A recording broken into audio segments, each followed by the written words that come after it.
Good afternoon.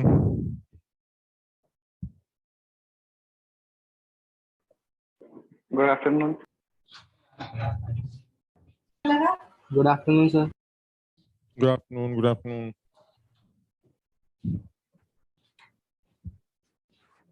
हाँ भाई, public आ गई।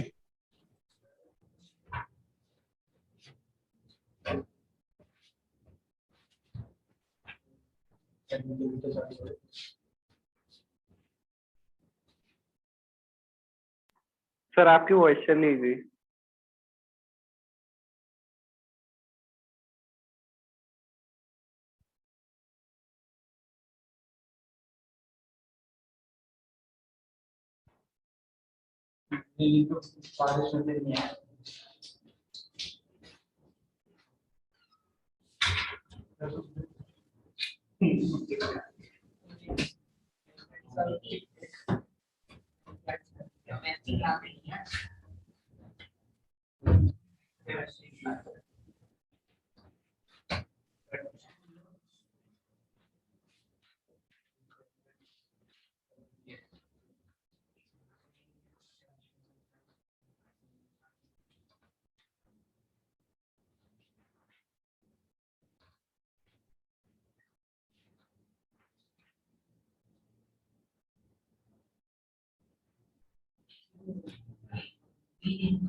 तो अब आ रही है आवाज? Yes sir. Yes sir. हाँ तो हाँ, आगरा वाले भाई बच्चे बताएं जरा, आज पब्लिक कहाँ है? सर बारिश आ रही है। बारिश में नहीं। बारिश की वजह से नहीं आए? सर तो तुम लोग कैसे आ गए? भीग कर हम दो बजे बैठे हैं सर, गाड़ी से। अच्छा,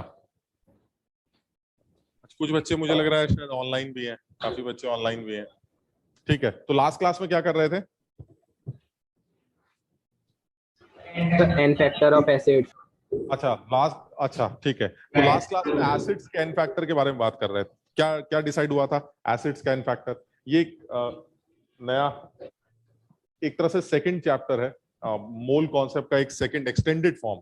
मोल कॉन्सेप्ट निकालने के लिए तुम लोगों को पता था कि हमारे पास एक केमिकल इक्वेशन का होना जरूरी है, फिर हम उसको बैलेंस कर देते थे और बैलेंस करने के बाद जो है एनालिसिस करते थे और रिजल्ट कैलकुलेट कर लेते थे, कितना प्रोडक्ट बनेगा, कितना बचेगा, वगैरह वगैरह। लेकिन अगर आपके पास केमिकल इक्वेशन नहीं, तब आप क्या करते थे? जब आपके पास केमिकल इक्वेशन नहीं है तो आपके पास फिर एक नया कॉन्सेप्ट बचता है जिसको आप इक्विवेलेंट कॉन्सेप्ट कहते हैं। आपको इक्विवेलेंट कॉन्सेप्ट का सहारा लेना पड़ता है। और इस कॉन्सेप्ट में मैंने लास्ट क्लास में भी थोड़ा सा डिस्कशन किया था कि आज एक दो बच्चे कुछ नए भी हैं, तो उनके लिए एक बार रिवाइज कर रहा हूं मैं 2 मिनट के लिए कि आज बिल्कुल उसी तरह से जैसे लास्ट क्लास में हमारी बात हुई थी कि सवाल की शुरुआत तो वो मोल से ही करेगा। यानी कहने का मतलब वो आपको रिएक्टेंट्स के मोल्स ही प्रोवाइड करेगा, आपको एनालिसिस करनी पड़ेगी। अब मोल्स से एनालिसिस कैसे होती थी? उसके लिए आपको एक रिएक्शन लिखी जाती थी, आप उस रिएक्शन को बैलेंस कर लेते थे और बैलेंस करने के बाद एनालिसिस स्टार्ट कर देते थे। जो भी लिमिटिंग कंस्ट्रेंट होगा वो कैलकुलेट करेंगे, उसके बाद उसको हाँ बेटा दिखाई नहीं दे रहा सर। तो ये तो शाम को दिखा देना। अच्छा, ब्राइटनेस की वजह से। अच्छा, अंधेरा दिख रहा है।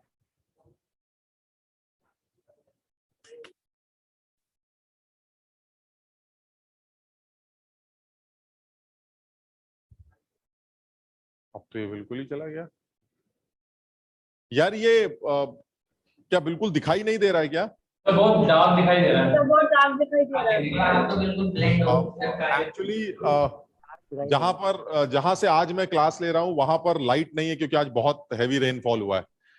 तो जो मेरे सर के ऊपर दो चार बड़ी बड़ी लाइट्स लगी हैं वो ऑफ हैं। सिर्फ एक लाइट जल रही है और साथ में ये टीवी ऑन है, मतलब समझ रहे हो। तो हम शायद इसको कनेक्ट नहीं कर पाएंगे जब तक पावर नहीं आता। पता नहीं वो तुम्हें स्क्रीन दिखाई दे रहा है कि नहीं?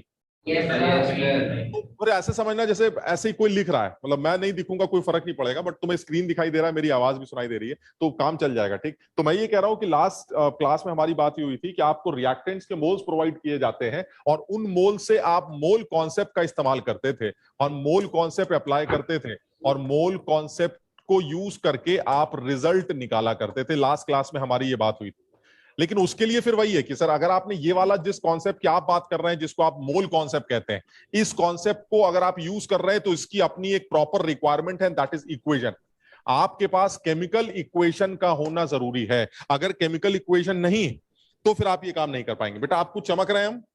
Yes, sir. आप Yes, sir. लाइट आ गई, लाइट आ गई। ठीक, मैं ये कह रहा हूं कि अगर हमारे पास केमिकल इक्वेशन नहीं है तो फिर आप मोल कॉन्सेप्ट का इस्तेमाल नहीं कर पाएंगे। मेरे ख्याल से ये सारे बच्चे इस बात को एग्री करेंगे। एक दो बच्चे नए हैं, उनके साथ भी इस बारे में डिस्कशन बाद में कर लेंगे कि मोल्स यूज करके रिजल्ट तक पहुंचने के लिए इस कॉन्सेप्ट की रिक्वायरमेंट है। और इस कॉन्सेप्ट की पहली रिक्वायरमेंट यही है कि आपके पास एक केमिकल इक्वेशन होगी जिसको आप बैलेंस करेंगे, और बैलेंस करने के बाद जुगाड़ लगाकर फाइनली रिजल्ट कैलकुलेट करेंगे। ये हम ज्यादातर लोग इस बारे में जानते हैं।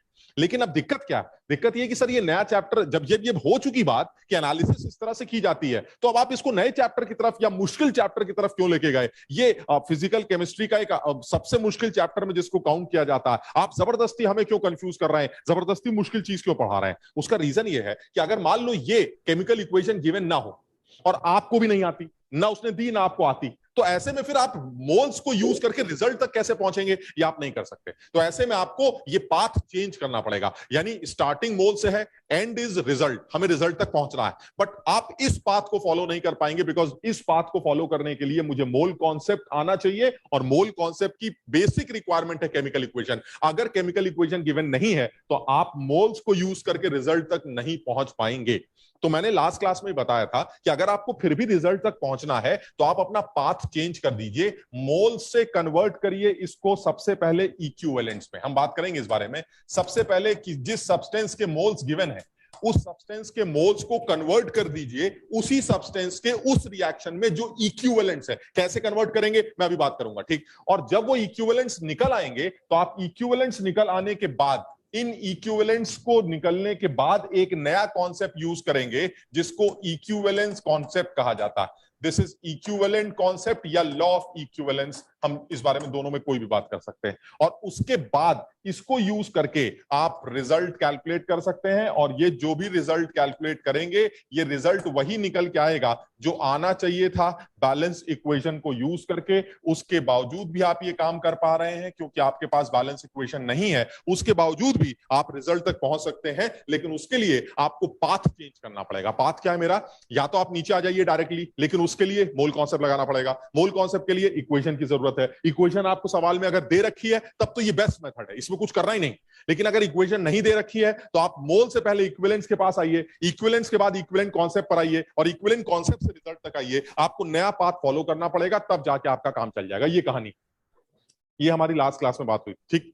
अच्छा, अब इसमें इस पूरे चैप्टर में सीखना क्या है? इस पूरे चैप्टर में मुझे लगता है दो बातें सीखनी। एक, मोल्स निकालना। अब देखो, जो एक दो बच्चे नए हैं उनसे बात कर रहा हूं। मोल्स निकालना ये हमने लास्ट चैप्टर में सीखा, ठीक। तो कुछ रिक्वायरमेंट्स हैं, हमें अगर कुछ कुछ चीजें दी जाएं तो हम मोल्स कैलकुलेट कर सकते हैं। तो अज्यूम कर लेता हूं मैं कि हम मोल्स निकालना जानते हैं, ठीक। तो हम इस यहां तक तो पहुंच चुके हैं।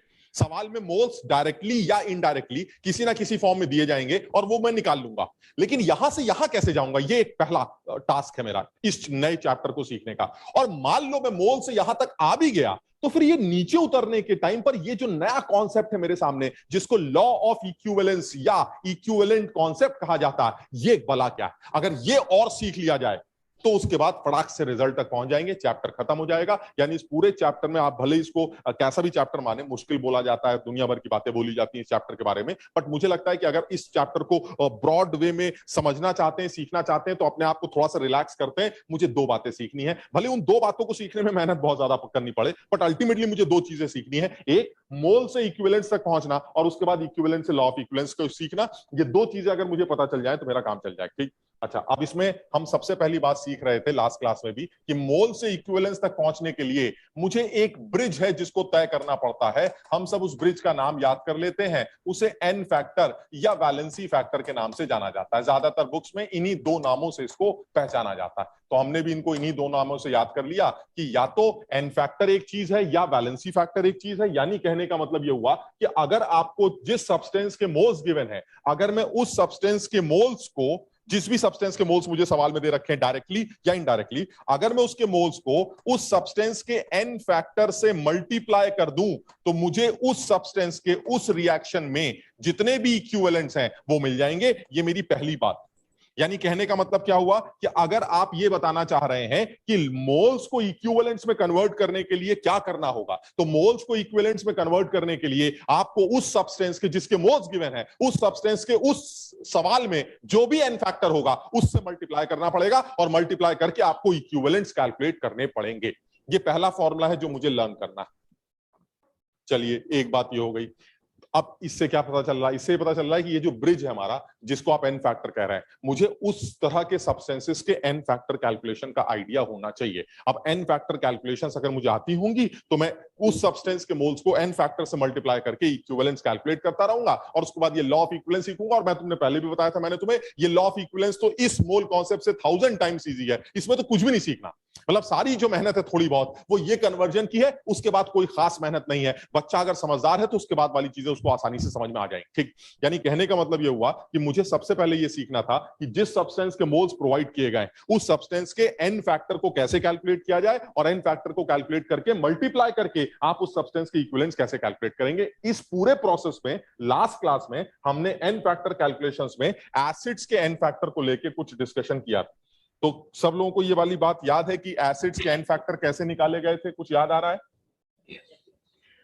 एन फैक्टर कैलकुलेशंस, और सबसे पहले एन फैक्टर कैलकुलेशंस में हमने किसको उठाया है? एसिड्स को। और हम इस बारे में ज्यादा डिस्कशन नहीं करेंगे क्योंकि लास्ट क्लास में हम इस बारे में बात कर चुके हैं। एसिड्स के एन फैक्टर के बारे में सिर्फ एक बात बोली जाती है, रिप्लेसेबल H+ आयंस। जितने भी उस एसिड के अंदर रिप्लेसेबल H+ आयंस होंगे, that will be the n factor. That means जितने हैं, इससे मुझे मतलब नहीं है कि तुम्हारे पास H कितने हैं, मुझे इस चीज से मतलब है कि तुम्हारे पास जो H हैं उनमें से रिप्लेस कितने हो रहे हैं उस रिएक्शन में। जैसे एक एग्जांपल लेते हैं, लास्ट क्लास में हमारी बात हुई थी, बहुत सीधी सी बात कर रहे हैं। H2SO4 एक एसिड, ठीक, देख के ऐसा लग रहा है कि इसके पास 2 हाइड्रोजन है जो रिप्लेस हो सकते हैं, यानी H2SO4 के पास 2 हाइड्रोजन है जो यहां से हट सकते हैं। ठीक, अब ये डिपेंड करता है कि किसी रिएक्शन में कितने हाइड्रोजन इन्वॉल्व हो रहे हैं। इस चीज से मतलब, यानी अगर H2SO4 सपोज NaOH से रिएक्ट कर रहा, तो H2SO4 NaOH से रिएक्ट करके सपोज उसने Na2SO4 बनाया। अब बताइए क्या हो रहा है? 2 हाइड्रोजन थे, दोनों हाइड्रोजन को सोडियम ने रिप्लेस कर दिया, यानी दोनों H की जगह 2 सोडियम आ गए, तो अल्टीमेटली कितने हाइड्रोजन यहां रिप्लेस हो रहे हैं? 2। तो अल्टीमेटली इस H2SO4 का एन फैक्टर क्या होगा? 2। लेकिन ऐसा भी तो हो सकता था कि H2SO4 NaOH के साथ ही रिएक्ट करे, लेकिन प्रोडक्ट जो बने वो NaHSO4 बने। अगर ऐसा हो तो क्या होगा? ऐसे में इसका एन फैक्टर 1 होगा। क्यों? क्योंकि सर इसके पास 2 हाइड्रोजन है, लेकिन सोडियम ने सिर्फ 1 हाइड्रोजन को रिप्लेस किया है, एक तो अभी भी बचा हुआ है, यानी रिप्लेस कितने हुए? 1। यानी ये H2SO4 एक ऐसा एसिड है जिसके पास 2 H रिप्लेस हो सकते हैं।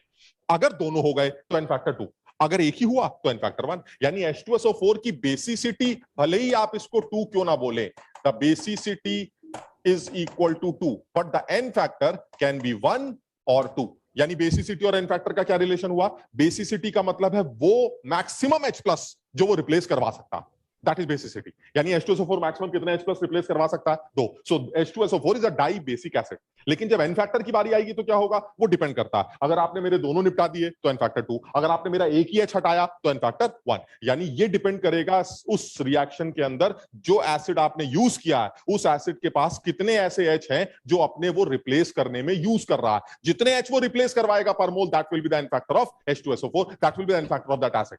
The basicity is a different thing. Basicity means maximum कितने रिप्लेस हो सकते हैं, दैट इज जनरल। कभी ये मत सोचो, कभी हमसे पूछा जाए कि H2SO4 की बेसिसिटी क्या है, तो ये मत सोचो 1 भी हो सकती है, 2 भी हो सकती है ना। Basicity is always 2। The H2SO4 is a di basic acid. ठीक, लेकिन अगर एन फैक्टर की बारी आएगी तो डिपेंड करेगा कि अगर उसने अपना एक H हटवाया तो एन फैक्टर 1, दोनों H हटवा दिए तो एन फैक्टर 2। अच्छा, ये कैसे डिसाइड करोगे कि वो एक H हटाएगा या दोनों हटाएगा? ये इसका क्या लॉजिक है कि वो एक ही H हटवाएगा या दोनों H हटवा देगा? इसका क्या लॉजिक? और उसके स्ट्रक्चर पे बेस्ड होगा ना? नहीं नहीं नहीं, वो स्ट्रक्चर वाली बात नहीं।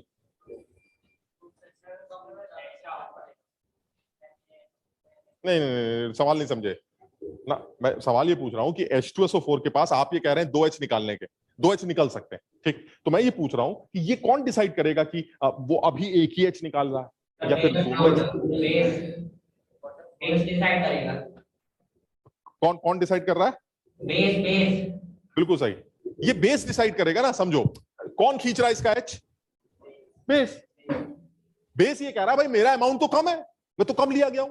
अब अगर ये कम लिया गया है तो कितने एच निकाल सकता है? एक। और अगर ये एनओएच ज्यादा लिया, अब तुम सोचो जरा, इस रिएक्शन की बैलेंसिंग जरा बताओ। इस रिएक्शन की बैलेंसिंग यहां 2 आएगा, और इस रिएक्शन की बैलेंसिंग हो गई, पानी वानी बचा है, पानी वानी लगा देंगे। लेकिन 1 मोल H2SO4 1 मोल NaOH के साथ रिएक्ट कर रहा है, यानी ये अपना 1 H रिप्लेस करवा रहा है। देखिए, क्योंकि NaOH का आपने कितना मोल लिया है?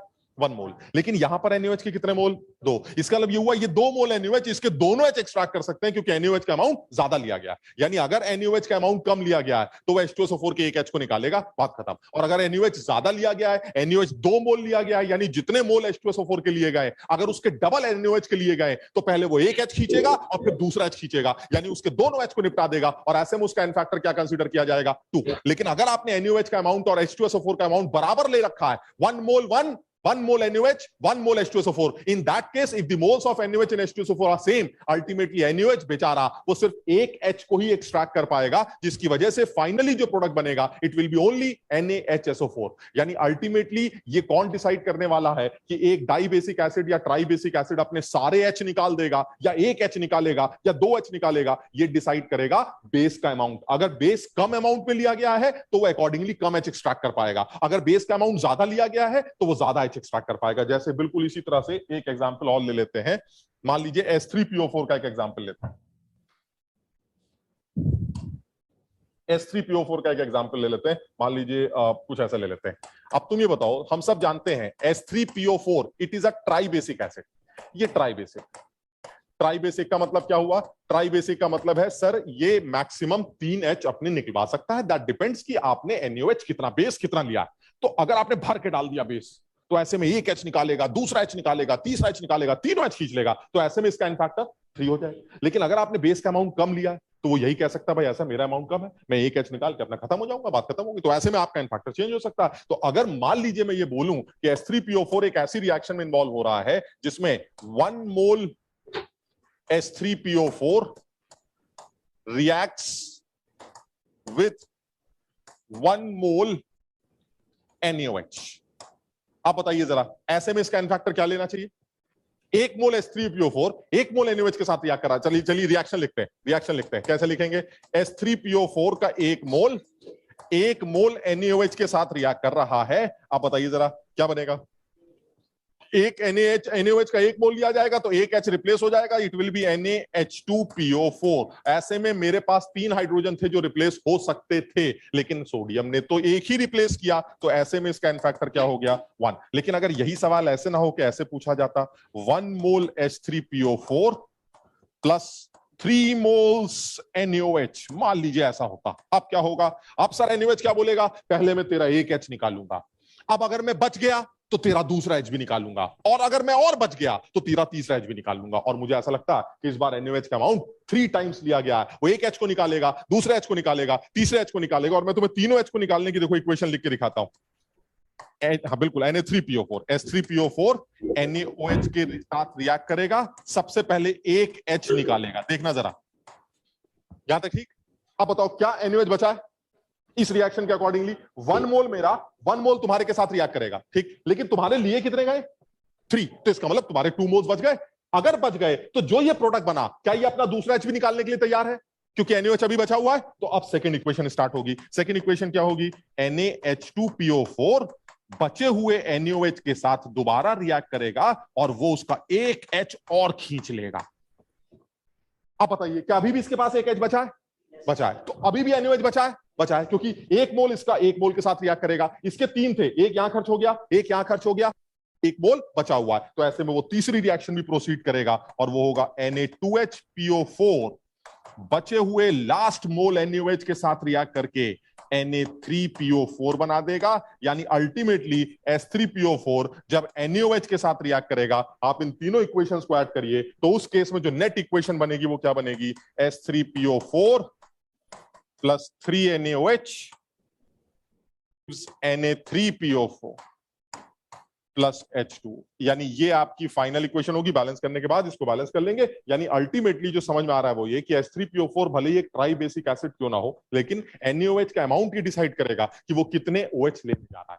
या फिर आप मुझे सिर्फ प्रोडक्ट की इंफॉर्मेशन दे दीजिए कि H3PO4 NaOH के साथ रिएक्ट करके NaH2PO4 बनाता है, तो मैं समझ जाऊंगा अगर वो NaH2PO4 बनाता है तो that means the n factor is only 1, क्योंकि एक ही H रिप्लेस हो रहा है। और अगर वो Na2HPO4 बनाता है, in that case the n factor will be 2, क्योंकि वो 2 H रिप्लेस करवा चुका है। और अगर H3PO4 NaOH के साथ रिएक्ट करके Na3PO4 में कन्वर्ट हो गया तो इसका मतलब उसने अपने तीनों H रिप्लेस करवा दिए, और तब उसका एन फैक्टर 3 कंसीडर किया जाएगा।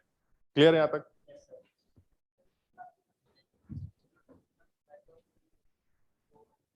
H3PO3 होगा, बताइए, लिखते भी गलत। H3PO3 is a dibasic acid, H3PO4 is a tribasic acid. ये सबने नोट कर रखा था, ये ट्राइबेसिक ही लिखा है सबने। और एक H3PO3 बताया था, दैट वाज डाइबेसिक। और एक H3PO2 बताया था, दैट वाज मोनोबेसिक। और एक H3BO3 बताया था, वो भी मोनोबेसिक।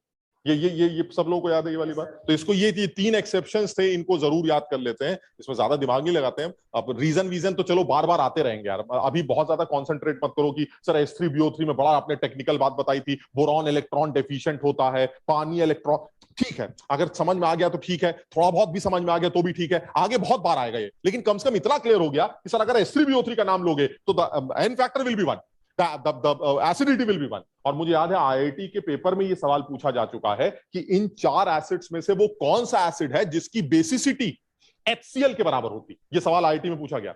HCl की बेसिसिटी कितनी होती? 1। तो 4 एसिड थे, एक का नाम था H3PO3, एक का नाम था H4, एक का नाम था H3PO4, एक का नाम था H3BO3। अब पब्लिक जो कमजोर थी वो क्या सोच रही, सारे H3 अब सारे H3 तो ये ट्राइबेसिक होंगे, HCl की बेसिसिटी तो 1 होती है, ये ट्राइबेसिक दे रखे हैं, लग रहा सवाल ही गलत। लेकिन जो पढ़ा लिखा था वो समझ गया, H3BO3 भले ही वो H3 क्यों ना हो, लेकिन अल्टीमेटली होता मोनोबेसिक एसिड है, इसलिए HCl की बेसिसिटी H3BO3 की बेसिसिटी से मैच करती है, उसको टिक करना। तो हमें ये कुछ ध्यान देना पड़ेगा। बहरहाल तो अभी याद थोड़ा जितना कर सकते हो, सर ऐसा मत समझना कि ये चैप्टर यहीं खत्म हो जाएगा और तुम सीख गए तो सीख गए, नहीं सीख गए तो मर गए, समझ लो, ऐसा कुछ भी नहीं। ये चैप्टर मैंने पहले बताया था, महीनों चलेगा तुम्हारे दिमाग में, तुम्हारे घर में, तुम्हारे एग्जाम्स में, ये महीनों चलेगा। और 5-6 महीने बाद तुम्हें अंदर से कुछ ऐसा लगेगा, लग रहा है यार अब ये ठीक, अब ये चैप्टर कुछ समझ में आ रहा। लेकिन इसको ऐसे मत सोचो कि तुम्हें आज ही सब पढ़ डालना है, लेकिन जो बेसिक्स हैं, समझ लो, जो याद करने वाली बात, उसको याद करते रहोगे तो फायदा। अदरवाइज अगर ये नहीं करोगे तो फिर मुश्किल लगेगा। अब जैसे लास्ट क्लास में जो भी हमारी बात हुई है उसको याद रखना है, जितना याद कर सकते हो, जितना समझ सकते हो, रिवाइज कर सकते हो, वो कर डालो। जो चीज बहुत मुश्किल लग रही है आप उसको अवॉइड करिए, क्योंकि वो बाद में भी आ जाएगी, दोबारा भी आएगी, ठीक है ना? अच्छा, अब आते हैं तीसरी बात। ये बताओ, तुमने कितने एसिड्स के नाम ही सुने? अगर मान लीजिए मैं आपसे पूछूं भाई तुम में से कोई जो है 4 एसिड्स के नाम बताए, तो मुझे ऐसा लगता है जैसे कोई मुझसे भी पूछेगा तो मैं खुद भी यही करूंगा, आप सर एक HCl है, 2-3 नाम लेने के बाद मेरे मुंह से ऐसे तो याद ही नहीं आएंगे। चलो तुम, और दुनिया में हमें पता है कि 4-5 ही तो होते नहीं, तो सर ये फिर सारे एसिड्स के नाम याद कर लेते हैं और उनकी बेसिसिटी और फलाना सिटी सब याद करते फिरते हैं, बड़ा मुश्किल हो जाएगा, सब बड़ा झंझट। मान लीजिए ऐसा कोई सवाल आ जाए जिसको देख के आप पहचान ही नहीं पा रहे कि वो एसिड, आप क्या करेंगे? सर आपने एसिड्स का एन फैक्टर निकालना सिखा दिया, हमने याद कर लिया, हम बिल्कुल बता देंगे। अगर हमें ये पता चल जाए कि ये साहब एसिड है, बात समझ रहे हो, तो हम बिल्कुल, हमें जानते हैं एसिड कैसा भी दिखता हो, अगर वो एसिड है तो उसका एन फैक्टर एक ही तरीका है, रिप्लेसेबल H ही उसका एन फैक्टर हो। अब अगर हम पहचान ही ना पाए तो अलग बात। उसने कहा भाई आप जनरली पहचान लेते हैं, जहां नहीं पहचान पाते हैं वहां हेल्प होती है। देखो कैसे, मान लीजिए वो मुझसे पूछता है कि बताइए ये जो मैंने एक एग्जांपल ले लेते हैं, मान लीजिए ये पूछा जाए कि इस आदमी का एन फैक्टर क्या हो, कोई भी एक एग्जांपल ले लेते हैं, एक अच्छे सवाल के तौर पे बात कर लेते हैं, KXHY C2O4Z। वो कह रहा भाई साहब ये है एक रिएक्शन हो रही, रिएक्शन नहीं दे रहा है वो, तुम ये मत समझना रिएक्शन दे रहा है। वो क्या बोल रहा है कि एक अजीब सा आदमी है, वो NaOH के साथ रिएक्ट कर रहा है, क्या आप बता सकते हैं कि इस अजीब से आदमी का एन फैक्टर क्या हो? हमने कहा कि भाई देखिए ऐसा है, इस अजीब से आदमी के बारे में हमने कभी सुना ही नहीं, हम जानते नहीं, तो अजीब सा आदमी लगता है, क्या ये एसिड है हमारा? हमने कभी देखा इस तरह का एसिड? नहीं। अच्छा, ये तो सोच सकते हो कि एक सॉल्ट, ये थोड़ा सा दिमाग लगा सकते हो, कैटाइन भी है, एनाइन ऑक्सलेट, हम अभी लिस्ट लेके आए थे, लिस्ट भी तुम्हें नोट करवाएंगे, C2O4 2 नेगेटिव, ये एक एनाइन होता है, नेगेटिव चार्ज, इसको ऑक्सलेट आयन कहते हैं, दिस इज ऑक्सलेट। ये तुम्हें याद रखना पड़ेगा, ठीक, आगे भी हम लिस्ट दे देंगे, तुम्हें याद रखना है। तो मेरे कहने का मतलब ये हुआ जैसे NaCl होता है, Na कैटायन, Cl एनायन, वैसे ही सर ये कैटायन हो गया, ये वाला एनायन हो गया, तो सर ये तो सॉल्ट है। और सॉल्ट कैन फैक्टर की तो बात अभी हुई नहीं, सॉल्ट कैन फैक्टर तो निकालना अभी सिखाया नहीं गया, तो आप सॉल्ट कैन फैक्टर क्यों पूछ रहे हैं? देखो सॉल्ट तो है मान लिया, लेकिन ये आदमी आज अगर एसिड की तरह बिहेव कर रहा है तो इसका एन फैक्टर फिर H ही डिसाइड करें, क्योंकि ये चीज हमने याद कर रखी है सर। आप देखने में कैसे भी लगते हो, देखने में आप एसिड हैं नहीं है कुछ भी लगते हो, अगर किसी ने कान में हमारे बात डाल दी एसिड है एसिड, अगर ये पता चल गया कि एसिड बिहेवियर, तो मुझे मेरा एक ही फर्ज बनता है H को देखकर इसका एन फैक्टर निकालना है, क्योंकि किसी भी एसिड का एन फैक्टर सिर्फ H को देखकर ही निकाला जाए। यहां तक ठीक है? अच्छा, इस आदमी के बारे में हम जानते नहीं है, हमारा दिमाग कहता है सर ये अजीब सा एक सॉल्ट वॉल्ट है, लेकिन सर हम सॉल्ट कैन फैक्टर कैसे निकालेंगे, हमें तो आता ही नहीं। लेकिन ठीक है, इस आदमी के बारे में आपने नाम कभी नहीं सुना इस आदमी का, लेकिन इसके बगल वाले का नाम तो सुना। बगल वाला आदमी तो अपना आदमी, ये तो बेस, और बेस तो एसिड से ही रिएक्ट करेगा। इसका मतलब ये हुआ सर आप जैसा भी दिखते हो हमें मतलब नहीं है, आप एक एसिड है इस रिएक्शन में कन्फर्म, और अगर आप एक एसिड है इस रिएक्शन में तो आपका एन फैक्टर उसी तरह से निकाला जाएगा जैसे बताया गया था। आपके पास जितने भी H होंगे that will be the n factor, और देख के लग रहा है कि आपके पास ऐसे HY हैं जो रिप्लेस हो सकते हैं, so ultimately the n factor of this salt in this reaction as an acid will be Y। समझे बात को? ठीक, लेकिन अब सोचो यही सवाल मुश्किल करते हैं। मुश्किल क्या करेंगे, जरा सा चेंज। वो कह रहा भाई साहब जरा आप बता दीजिए इसका एन फैक्टर। अब देखो कुछ कुछ इंफॉर्मेशन ऐसी आएंगी जो तुम्हारे लिए तुम्हारा डेटाबेस इंप्रूव करेंगे, तुम उनको जरूर याद रखना, नोट करना, ताकि चीजें धीरे धीरे रिवाइज होती रहे। वो कह रहा है यार आप बताइए इस आदमी का एन फैक्टर क्या है ऊपर वाले का। मैंने कहा भाई ये तो हम जानते नहीं कौन है। कह रहा अरे अभी तो तुम पहचान गए थे ये कौन है, तुमने कहा भाई इसको देख के तुमने इसको एसिड बोल दिया। कह रहा यही तो बता रहा है, इसको देख के इसको एसिड नहीं बोल सकते ना, क्योंकि KMnO4 के बारे में पता नहीं तुम्हें पता है कि नहीं, एक स्ट्रॉन्ग ऑक्सीडाइजिंग एजेंट, ऑक्सीडाइज करता है लोगों को। ये इसका मतलब ये हुआ ये आदमी अगर इसके साथ रिएक्ट कर रहा है तो जिसका धर्म है ऑक्सीडाइज करने का, तो पक्का है ये आदमी इसको रिड्यूस करेगा। क्योंकि जब दो लोग आपस में भिड़ते हैं, एक आदमी कहता है मैं तुम्हें ऑक्सीडाइज करूंगा, तो दूसरा कहता है मैं तुम्हें रिड्यूस करूंगा। इसका मतलब ये हुआ अगर दो लोग आपस में रिएक्ट कर रहे हैं जिसमें ये ऑक्सीडाइजिंग एजेंट है, तो एक चीज तो क्लियर हो गई सर, अगर ये ऑक्सीडाइजिंग एजेंट है तो साहब इस रिएक्शन में पक्का रिड्यूसिंग एजेंट है। ये क्लियर है? क्या अब ये एसिड है? तो फिर H देख के तो आंसर निकलेगा नहीं, क्योंकि एसिड होते तो H देख के आंसर निकाल लेते। लेकिन आज तुम्हारी इस रिएक्शन में क्या बोला जा रहा है, इस रिएक्शन में ये KMnO4 से रिएक्ट कर रहा है। KMnO4 ऑक्सीडाइजिंग एजेंट है, और ऑक्सीडाइजिंग एजेंट हमेशा रिड्यूसिंग एजेंट से रिएक्ट करेगा। तो इसका मतलब ये हुआ इस नीचे की रिएक्शन में इस आदमी का बिहेवियर रिड्यूसिंग एजेंट का बिहेवियर है, और रिड्यूसिंग एजेंट के एन फैक्टर निकालने हमने अभी तक तो नहीं सीखे, हम सीख लें। मतलब अब हम, मुझे इसका आंसर पता है, तुम्हें भी पता चल जाएगा, बट हमने अभी सीखा नहीं तो हम बता नहीं रहे इसका आंसर। मतलब ये क्लियर हो गया सर, मुझे नीचे कुछ नहीं समझ में आ रहा है, ये नीचे आपने एन फैक्टर कैसे निकालना है, ये आदमी कौन है सर, हमारे पहचानने वाला नहीं है, ये तो सॉल्ट है। अब सॉल्ट वॉल्ट के एन फैक्टर ऊपर क्यों निकाल लिया, क्योंकि ऊपर तुम जैसे भी हो हमें मतलब नहीं है, तुम बेस से रिएक्ट कर रहे हो, तुम एसिड हो, बात खत्म। और जो आदमी एसिड अगर ये पहचानने में आ गया कि वो एसिड है, तो उसका एन फैक्टर H देख के निकाल लिया जाएगा, बात खत्म हो जाएगी। यानी in the above reaction the n factor of this salt will be Y, but in the नीचे वाली reaction it is a reducing agent, और n factor of reducing agent ये तो नहीं निकलता, ये क्लियर, पता नहीं कैसे निकलता।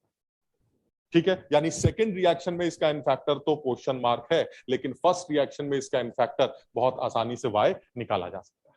ठीक है, हाँ ऊपर वाली रिएक्शन में इसका तो बेसिसिटी Y होना चाहिए ना। हाँ बेसिसिटी Y होना चाहिए, लेकिन बेटा अब ऐसे समझ लो जैसे कुछ भी इंफॉर्मेशन अगर नहीं है, ये इंफॉर्मेशन नहीं है कि NaOH एक्सेस में है नहीं है, तो अज्यूम क्या करते हैं कि जितने निकल सकते होंगे सारे निकल जाएंगे। तो साफ समझ में आ रहा है, they all H are H+, so they all are acidic, ये सब यहां से बाहर निकलेंगे। NaOH का अमाउंट अगर सफिशिएंट है तो सारे H को खींच के बाहर निकाल देगा। तो बेसिसिटी वर्ड भले यूज ना करे, n factor should be Y। बात समझ रहे हो मेरी? तो सर स्ट्रक्चर से फर्क नहीं पड़ेगा? अब नहीं, स्ट्रक्चर से फर्क नहीं पड़ेगा, क्योंकि ये तो सॉल्ट हो गया ना, ये कैटायंस हो गए K+H+, ये तो H+ है ही, बात समझ रहे हो? तो ये कैटायन हो गए और ये एनायन हो गया। तो ये तो कंफर्म हो गया कि सर जैसे ही आप इसको NaOH के अंदर डालेंगे, OH- जो है इधर से सारे H को ले जाएंगे, H+, जितने H+ पड़े सारे H+ को खींच के निकाल लें। समझ गया ना? अच्छा, इसी तरह से एक और सवाल जरा इसी में लिख के देखते हैं। तुम लोग साथ साथ नोट भी कर रहे हो ना?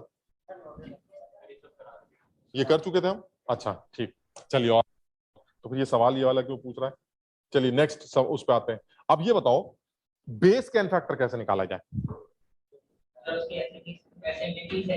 हाँ, जिस तरह से एसिड वैसे बेस। बेस का एन फैक्टर एसिडिटी से निकला, और एसिडिटी का मतलब जितने OH रिप्लेस हो सकते हैं, टोटल जितने रिप्लेस हो सकते हैं। यानी अगर मैं अब सेकंड पार्ट पे आता हूं अपने, और सेकंड ये बेस का भी लिख लिया था हम लोगों ने, नहीं तो बेस का लिख लेते हैं। N factor calculation for base.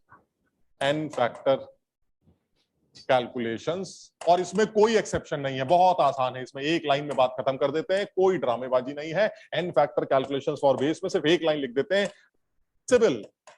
Replaceable OH minus ions और एक्सेप्टेबल H प्लस आयंस। ये होगा किसी भी बेस का एन फैक्टर। और ये जो नीचे वाला पॉइंट है कितने H प्लस वो एक्सेप्ट करता है, ये बड़ा यूनिक सा एग्जांपल होता है, ये बड़ा अच्छा है। बट ये कि ठीक है, रिप्लेसेबल OH माइनस आयंस को देखकर हम ये काम चला सकते हैं। जैसे मान लीजिए आपसे कहा जाए NaOH, जल्दी से बताओ इस NaOH की एसिडिटी कितनी है? बेस के लिए एसिडिटी और एसिड्स के लिए बेसिसिटी, ठीक। तो इसकी एसिडिटी कितनी? एक OH माइनस, तो इसका इसकी एसिडिटी 1। अच्छा, इसके एन फैक्टर की बात करते हैं, इसमें क्या सोचना, सर एक ही OH है, अगर रिप्लेस हुआ तो एक ही रिप्लेस होगा, तो इसका मतलब इसकी एसिडिटी भी 1 है और इसका एन फैक्टर भी 1। लेकिन अगर यही साहब हमारे कैल्शियम हाइड्रोक्साइड होते तो एसिडिटी 2, लेकिन एन फैक्टर 1 या 2। वो डिपेंड करता है सर, आपने इस बार एसिड डालना है, और वो एसिड अगर कम अमाउंट में है तो एक OH खाएगा, ज्यादा अमाउंट में है तो दोनों OH खा जाएगा। यानी बिल्कुल वैसे ही सर, एसिडिटी इसकी 2 है, लेकिन इसका एन फैक्टर 1 या 2 में से कुछ भी हो सकता है, that depends on the amount of the acid. Similarly अगर एल्युमिनियम हाइड्रोक्साइड होता तो इसकी एसिडिटी तो 3 होती, लेकिन इसका एन फैक्टर 1, 2 या 3 में से कुछ भी हो सकता है, that depends on the amount of HCl या एसिड जो भी आप यूज करें, ठीक। यानी किसी भी बेस के एन फैक्टर में कोई एक्सेप्शन नहीं होता, यहां कोई ड्रामेबाजी नहीं है, बिल्कुल सीधा जितने OH माइनस रिप्लेसेबल होंगे वही आपका एन फैक्टर होगा, और इसमें कहीं कोई झंझट नहीं। लेकिन ये जो सेकंड वाली लाइन है कि आप OH देते हैं तो आप बेस, आप H अगर लेते हैं तो भी तो आप बेस हैं। आप समझिए, मैं एक एसिड था क्योंकि मैं H दे रहा, तो मैं एक बेस हूं क्योंकि मैं H ले रहा हूं। ऐसा भी पॉसिबल है कि ऐसा भी कुछ कंपाउंड्स हो जो OH जिनके पास हो ही ना, लेकिन वो H को एक्सेप्ट करते हो, तो अगर वो H प्लस को एक्सेप्ट कर रहे हैं तो ऐसे में उनकी कैटेगरी बेसिक कैटेगरी होगी, और उनका इन फैक्टर जितने भी वो H प्लस एक्सेप्ट कर रहे हैं उसी से निकाला जाएगा। यानी कहने का मतलब ये हुआ, जो एक बड़ा यूनिक से एग्जांपल्स हैं जिसमें ज्यादातर बुक्स में ये चीज गलत लिखी जाती है और इनफैक्ट बताई भी गलत जाती है। अगर मान लीजिए मैं आपसे ये कहूं इस आदमी का एन फैक्टर क्या, जरा समझना बात को, ये एक रिएक्शन है, यानी सोडियम कार्बोनेट HCl के साथ रिएक्ट कर रहा है, और वो मान लीजिए NaHCO3 बना रहा प्लस NaCl, मान लीजिए रिएक्शन, ठीक। वो हमसे कह रहा है जरा बताइए Na2CO3 का एन फैक्टर क्या है। तो ज्यादातर बुक्स में ये लिखा जाता है कि Na2CO3 एक सॉल्ट होता, सोडियम कार्बोनेट एक सॉल्ट, ठीक। और सॉल्ट का जो एन फैक्टर होता है वो कैटायनिक एनायनिक चार्ज है, हम अभी देखेंगे अगली लाइन में, वो ऐसे निकाला जाता है, मतलब अलग तरीके से बता दिया उन्होंने। तो उस हिसाब से इसका एन फैक्टर 2 आता है, कैटायन का चार्ज और एनायन का charge, that will be the n factor. और कैटायन कौन है सोडियम कार्बोनेट का? Na+, और एनायन कौन है? कार्बोनेट। तुम समझते हो कार्बोनेट में 2 नेगेटिव का चार्ज होता है, कार्बोनेट इज, मैं अभी लिस्ट दूंगा तुम्हें, वो याद करनी है, ठीक। और 2 Na है तो यानी कैटायनिक चार्ज कितने होगा? 2 पॉजिटिव, और anionic charge is 2 negative. So बताने वाले कहते हैं कि this is a salt and the n factor of any salt is a cationic charge और anionic charge, so the n factor will be 2। चाहे कैटायन बोलो चाहे एनायन बोलो, द एन फैक्टर इज 2। जबकि ऐसा नहीं, सॉल्ट तो है लेकिन बिहेवियर क्या? Behaviour basic. क्यों? क्योंकि रिएक्ट कर रहा है एसिड, और अगर ये एसिड से रिएक्ट कर रहा है तो ऐसे में भाई साहब आपका एन फैक्टर जो है, हम आपको सॉल्ट नहीं मानते, हम आपको बेस मानते हैं। और अगर आप इसको बेस मानते हैं तो आपका एन फैक्टर बेस की नेचर से निकाला जाएगा। OH है जो तुमने रिप्लेस किए, कह रहा यार बेकार की बातें मत करो, OH है ही नहीं मेरे पास, तो मैं कहूंगा कितने H हैं जो तुमने एक्सेप्ट किए, कितने? तो ऐसे में तुम्हारा इन फैक्टर इस रिएक्शन में 1 माना जाना चाहिए, कोई 2 नहीं होना चाहिए। यानी Na2CO3 भले ही सॉल्ट क्यों ना हो, बट इस रिएक्शन में एसिड से रिएक्ट कर रहा है, as a base behaviour show कर रहा है, इस रिएक्शन में इसका इन फैक्टर 1 कंसीडर किया जाएगा। ये भी पॉसिबल था कि Na2CO3 अगर ज्यादा HCl होता तो अपने दोनों H ले लेता, मतलब समझना H2CO3 में कन्वर्ट हो जाता, ये भी पॉसिबल था। साइड पे बोर्ड विजिबल नहीं है। अच्छा, तुम करना जरा, देखते हैं, उल्टा हो गया, बस बस बस बस। Yes sir. अब ठीक है बेटा? ठीक है। यस सर, अब आ रही है। ठीक है ठीक है ठीक है ठीक है ठीक है। बड़ी जल्दी बता दिया, किसने बताया ये? किसको नहीं दिख रहा था ये? कोमल? कोमल कोमल बड़ी जल्दी बता दिया तुमने, क्लास के बाद पहले आपने डिक्टेट किया ना तो वो समझ में आ गया था। अरे ग्रुप पे मैसेज कर लेते हैं, उसमें क्या है, रात में अपना आराम से मैसेज कर लेते हैं। तो ये हमारा Na2CO3 है, Na2CO3 HCl से रिएक्ट कर रहा है। Na2CO3 जब HCl से रिएक्ट करेगा तो ऐसे में भले ही आप सॉल्ट क्यों ना हो, लेकिन आप एसिड से रिएक्ट कर रहे हैं, आपका बिहेवियर बेस होगा। और बेस का फैक्टर या तो OH दे के निकालो या H को लेके निकालो। OH नहीं है तो H को लेने देख लेते हैं। आपने इस रिएक्शन में एक H को लिया तो एन फैक्टर विल बी 1। इस रिएक्शन में आपने दोनों H एक्सेप्ट कर लिए तो इस रिएक्शन में आपका एन फैक्टर 2 कंसीडर किया। ठीक है, ये यूनिक एग्जांपल, मतलब समझो ये बड़ा यूनिक एग्जांपल है जो आगे आएगा जब हम डबल टाइट्रेशन के बारे में बात करेंगे। लेकिन बुक्स में बिल्कुल गलत लिखते हैं उस टाइम पर भी कि इसका एन फैक्टर 2 लिया जाएगा और पता नहीं क्या क्या बकवास करके आंसर निकालते हैं। बट ये कि लॉजिकली हमें इतना और इसमें इस बेस के एन फैक्टर में कोई एक्सेप्शंस नहीं। मतलब जैसे हमने वहां पर 3 एक्सेप्शंस याद किए थे, H3BO3, H3PO3, H3PO2, यहाँ कोई झंझट नहीं, बड़ा सीधा सीधा सा है सर। एक तो ज्यादातर सारे सवालों में यही काम आएगा ऊपर वाला। एक आध जगहों पर, बड़ी यूनिक जगहों पर ये वाली बात आ सकती है कि आप देखने से सॉल्ट है लेकिन आप एसिड से रिएक्ट कर रहे हैं तो आप H एक्सेप्ट कर रहे हैं, तो ऐसे में आपका एन फैक्टर थोड़ा अजीब ड्रामेबाजी से निकले। ठीक यार, आज तो यार तुम लोग का रिजल्ट भी आया था यार, अभी मैं बात है, पास हो गए तुम भी? Yes, अरे भाई हमारे यहाँ भी पास हो गए लोग। अब क्या रहा, पहले तुम लोगों से ऑनलाइन वालों से पूछ लेते हैं। हाँ भाई, किसी का बताने लायक रिजल्ट हो तो बता दो, हम देखो बेइज्जत नहीं करना चाहते। पहले ऑनलाइन वालों से पूछ लेते हैं। देखो देखो, हम किसी को जलील नहीं करेंगे। तुम ऐसा मत सोचना कि कोई किसी को खुद से कुछ बताना हो, उसको ऐसा लगता हो कि उसका रिजल्ट अच्छा आया है तो बता सकता है। हम साथ में ये और जोड़ देते हैं, इन मार्क्स का आपके जीवन में सिर्फ एक ही योगदान है, एक ही इनका काम है, वो ये कि ये मार्क्स आपको अगले साल के लिए थोड़ा सा मोटिवेट कर देंगे। बाकी पूरे जीवन में अगर किसी ने कभी तुम्हारे नंबर पूछे 10th के तो शायद वो तुम्हारे बच्चे ही होंगे। बात समझ रहे हो? और बाकी तो हमसे तो आज तक किसी ने ये नहीं पूछा कि तुम 10वीं पास थे, 12वीं में कहीं थे कि नहीं। सिर्फ एक ठप्पा जो सर पे लग जाता है बाद में जाके IIT का है, समझ रहे हो बात को? एक ठप्पा अगर IIT का सर पे लग गया तो कोई ये नहीं देखता कि 10वीं पास, अरे पास ही होगा यार, क्या दिमाग लाना, समझ रहे हो बात को? तो वो मेन, समझ रहे हो, गोल तो वही। लेकिन फिर भी बच्चों को, छोटे बच्चों को स्टेप्स जब मिलते हैं, मतलब सर एक स्टेप मिला तो बड़ा अच्छा लगा, तो वो मोटिवेटिंग जो स्टेप्स होते हैं वो बड़ी जरूरी होते हैं। तो ये 10 के मार्क्स बच्चों को थोड़ा सा मोटिवेट करते हैं और ये अच्छी बात, तो इसलिए मेहनत की भी जाती है। तो कोई ऐसा बच्चा है जो बताने लायक, जिसको मार्क्स लगते हो कि उसके 60% 70% आए हैं, कुछ बताना चाह रहा हूँ? आगरा में कोई? हाँ कोमल बताओ बेटा। सर 97% आए। शाबाश कोमल, शाबाश, बहुत बढ़िया। हमारे यहाँ जहां से मैं आज क्लास ले रहा हूँ, आज मैं अलग जगह आया था क्लास लेने। मैं बहुत जल्दी आगरा भी आऊंगा, आगरा से भी क्लास लूंगा। तो आज जहां मैं क्लास लेने आया हूँ वहां पर हमारे यहाँ ये खबर मिली हमें कि सर 97 में तो हमारे यहाँ 2 बच्चे निकल जाते हैं, 2 बच्चे पास हो जाते हैं 97 में हमारे यहाँ। मतलब ये ऐसे भी है यहाँ पर, देख रहे हैं आप? और कोमल के अलावा किसी और के 97 या इसके आसपास आगरा में बताओ? वैभव 92, अरे 94, शाबाश, बहुत बढ़िया।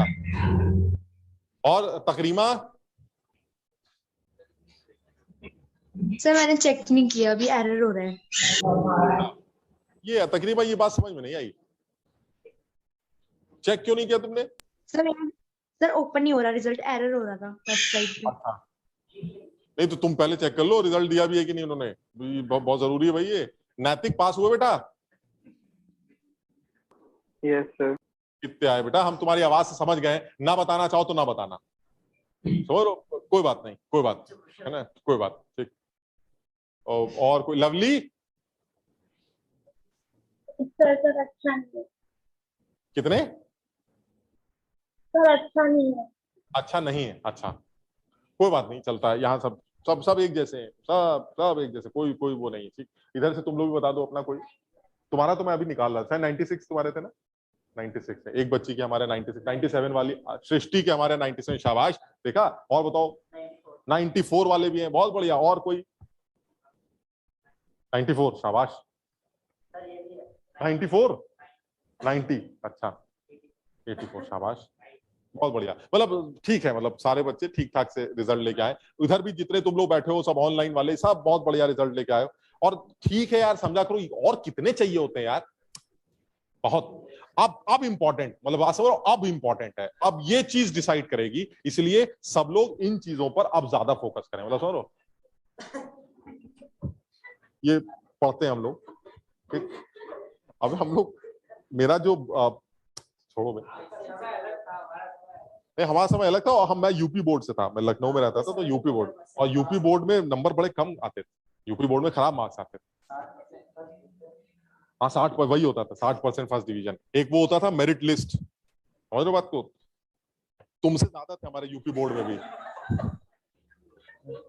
बहरहाल तो ये समझ में आ गया भाई सब लोगों को, यहां तक समझ में आ गई बात। तो बेस के एन फैक्टर में कहीं कोई झंझट नहीं है यार, बेस का एन फैक्टर वैसे ही निकाला जाता है जैसे निकालना था। अब आते हैं तीसरे पार्ट पे जिस पे थोड़ा सा टाइम लगने वाला है, और वो है सॉल्ट्स का एन फैक्टर। यानी एसिड्स के एन फैक्टर में कोई चक्कर नहीं है, रिप्लेसेबल एच को देखकर आंसर निकाल लेंगे, एक आध एक्सेप्शन है उनको याद कर लेंगे। बेस के एन फैक्टर में तो बिल्कुल ही कोई झंझट नहीं है, आपको देखते ही समझ में आ जाएगा उसका एन फैक्टर क्या है। एक आध जगहों पर आपको थोड़ी सी अकल लगानी पड़ सकती है, अदरवाइज ओएच को देखकर ही आपको पता चल जाएगा कि आपका एन फैक्टर क्या है। ठीक, तीसरा आता है सॉल्ट। अब ये सॉल्ट वाले में थोड़ी सी तकलीफ होने वाली है, और उस तकलीफ को झेलना पड़ेगा हमें, क्योंकि शायद यही वो टॉपिक है जिसमें एक बड़ा टाइम हमारा जाएगा, और इस टॉपिक को अगर हम सीख गए तो आगे की चीजें बहुत ज्यादा मुश्किल नहीं लगेंगी।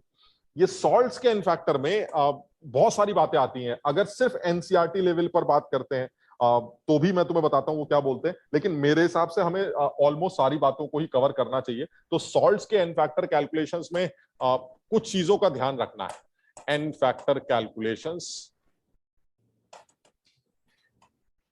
For salt.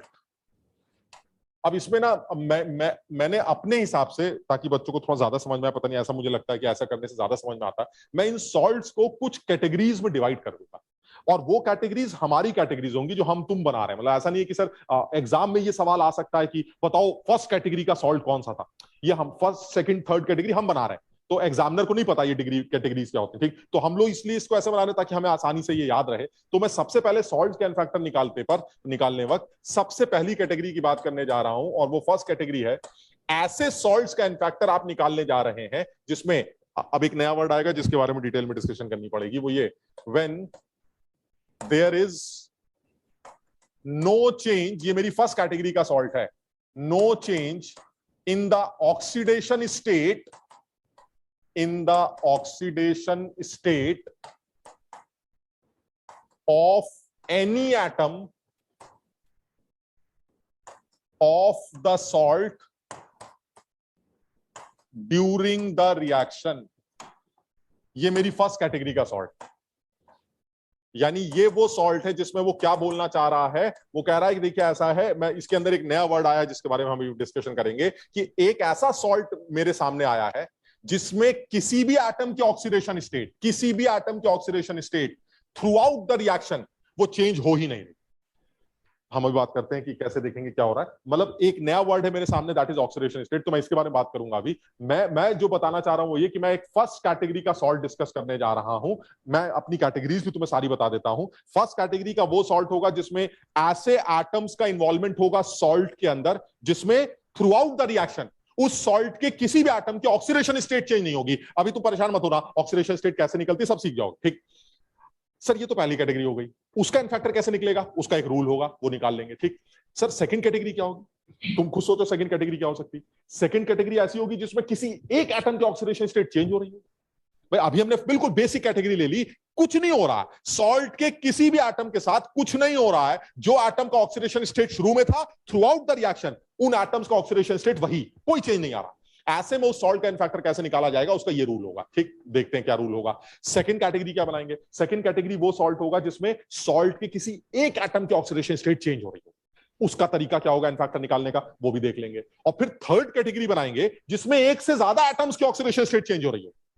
एक एक लेवल चेंज कर रहा है। फर्स्ट कुछ नहीं हो रहा, उसका एक रूल होगा, वो याद कर लेते हैं। सेकंड एक के साथ गड़बड़ हो रही है, उसका एक तरीका होगा, वो याद कर लेते हैं। थर्ड एक से ज्यादा लोगों के साथ गड़बड़ हो रही है। अच्छा, एक से ज्यादातर लोगों में जो गड़बड़ हो रही है उसकी भी कुछ सब कैटेगरीज बनाएंगे। क्या, एक से ज्यादा लोग ऑक्सीडाइज हो रहे हैं, एक से ज्यादा लोग रिड्यूस हो रहे हैं, कुछ ऑक्सीडाइज हो रहे हैं और कुछ रिड्यूस हो रहे हैं, यानी तीन सब कैटेगरीज और बनेंगे। यानी समझ लो, फर्स्ट कैटेगरी कुछ नहीं हो रहा, सेकंड कैटेगरी एक के साथ गड़बड़, थर्ड कैटेगरी एक से ज्यादा लोगों के साथ गड़बड़, उसकी सब कैटेगरी एक से ज्यादा लोग ऑक्सीडाइज हो रहे हैं, सेकंड सब कैटेगरी एक से ज्यादा लोग रिड्यूस हो रहे हैं, और थर्ड सब कैटेगरी कुछ ऑक्सीडाइज हो रहा है और कुछ रिड्यूस हो रहा है। इस तमाम केसेस को अगर हम सीख गए तो किसी भी तरह के सॉल्ट कैन फैक्टर निकालने में हमें कोई तकलीफ नहीं होगी। इंजीनियरिंग लेवल पर बात करें तो मुझे ये पूरी सारी कैटेगरीज बिल्कुल अच्छी तरह से समझ में आनी चाहिए। मेडिकल लेवल पर बात करें तो कम से कम फर्स्ट और सेकंड कैटेगरीज के बारे में तो पूरी इंफॉर्मेशन होनी चाहिए। हालांकि नीट लेवल पर थर्ड कैटेगरी पर भी सवाल दिख चुका है, इसलिए मुझे ऐसा लगता है बहुत मुश्किल ना सही, लेकिन कम से कम वो तीनों कैटेगरीज का एक बेसिक आइडिया तो सब बच्चों को होना चाहिए, चाहे वो मेडिकल की प्रिपरेशन कर रहे हो चाहे वो आईआईटी। ठीक, अच्छा, अब इसमें एक नई बात आ रही है। सर हम मान लीजिए हमारे सामने कोई सॉल्ट आया, तो हम ये कैसे पहचानेंगे कि आप उस सॉल्ट को किस कैटेगरी का सॉल्ट बोलते हैं? भाई मुझे पता होना चाहिए ना। अगर वो फर्स्ट कैटेगरी का तो मैं ये वाला रूल लगा दूंगा, सेकंड है तो ये वाला रूल लगा दूंगा, थर्ड है तो ये वाला रूल लगा दूंगा। सर मुझे रूल याद है कि एन फैक्टर निकालने के लिए कौन सा रूल लगेगा, लेकिन सर वो कैटेगरी कौन सी है ये कैसे पता चलेगा? उसके लिए सिर्फ एक ही चीज चेक करनी, ऑक्सीडेशन।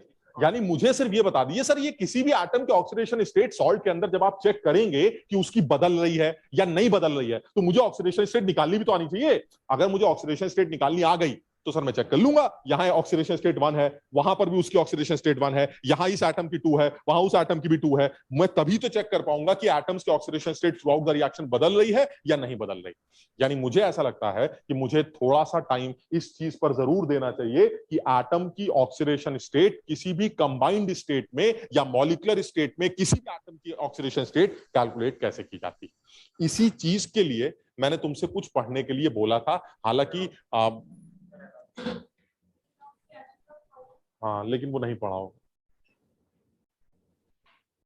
ये। अच्छा, ऐसी कोई बात नहीं है, देखो मारपीट तो हो नहीं सकती, समझ लो, बेचारे यही 8-10 लोग पिट सकते हैं, बाकी तुम लोग तो मस्त हो, तुम लोग बड़े सेफ हो, बहुत सेफ एकदम, समझ लो। कोई कुछ नहीं, आदमी अपना टीवी थोड़ा फोड़ लेगा तुम्हें मारने के चक्कर में, ठीक है? तो तुम में से किसी ने पढ़ा यार ये रिडॉक्स, ये ऑनलाइन जो बच्चे बैठे हैं, जो पहले 2 पन्ने 1 पन्ना पढ़ने के लिए बोला गया था? कोई बात नहीं है अगर नहीं पढ़ा तो। देखिए, एक लवली ने थोड़ा सा पढ़ा है शायद, नैतिक पढ़ा, आदित्य ने शायद थोड़ा सा देखा है, इधर आगरा वाले हाँ ठीक। अब उसको मैं हालांकि मैं नोट करके लाया हूं, तुम्हें दे भी दूंगा, तुम एक बार उसको देख भी लेना। आदित्य ने थम्स अप किया, शाबाश। चलिए अब इसमें जरा देखते हैं, अगर किसी ने पढ़ा है कुछ तो कोई ऐसे डिस्कशन कर रहा है। ऑक्सीडेशन स्टेट या ऑक्सीडेशन नंबर किसे कहते हैं? किसी भी एटम का किसी भी स्टेट में ऑक्सीडेशन नंबर या ऑक्सीडेशन स्टेट, इसका क्या मतलब?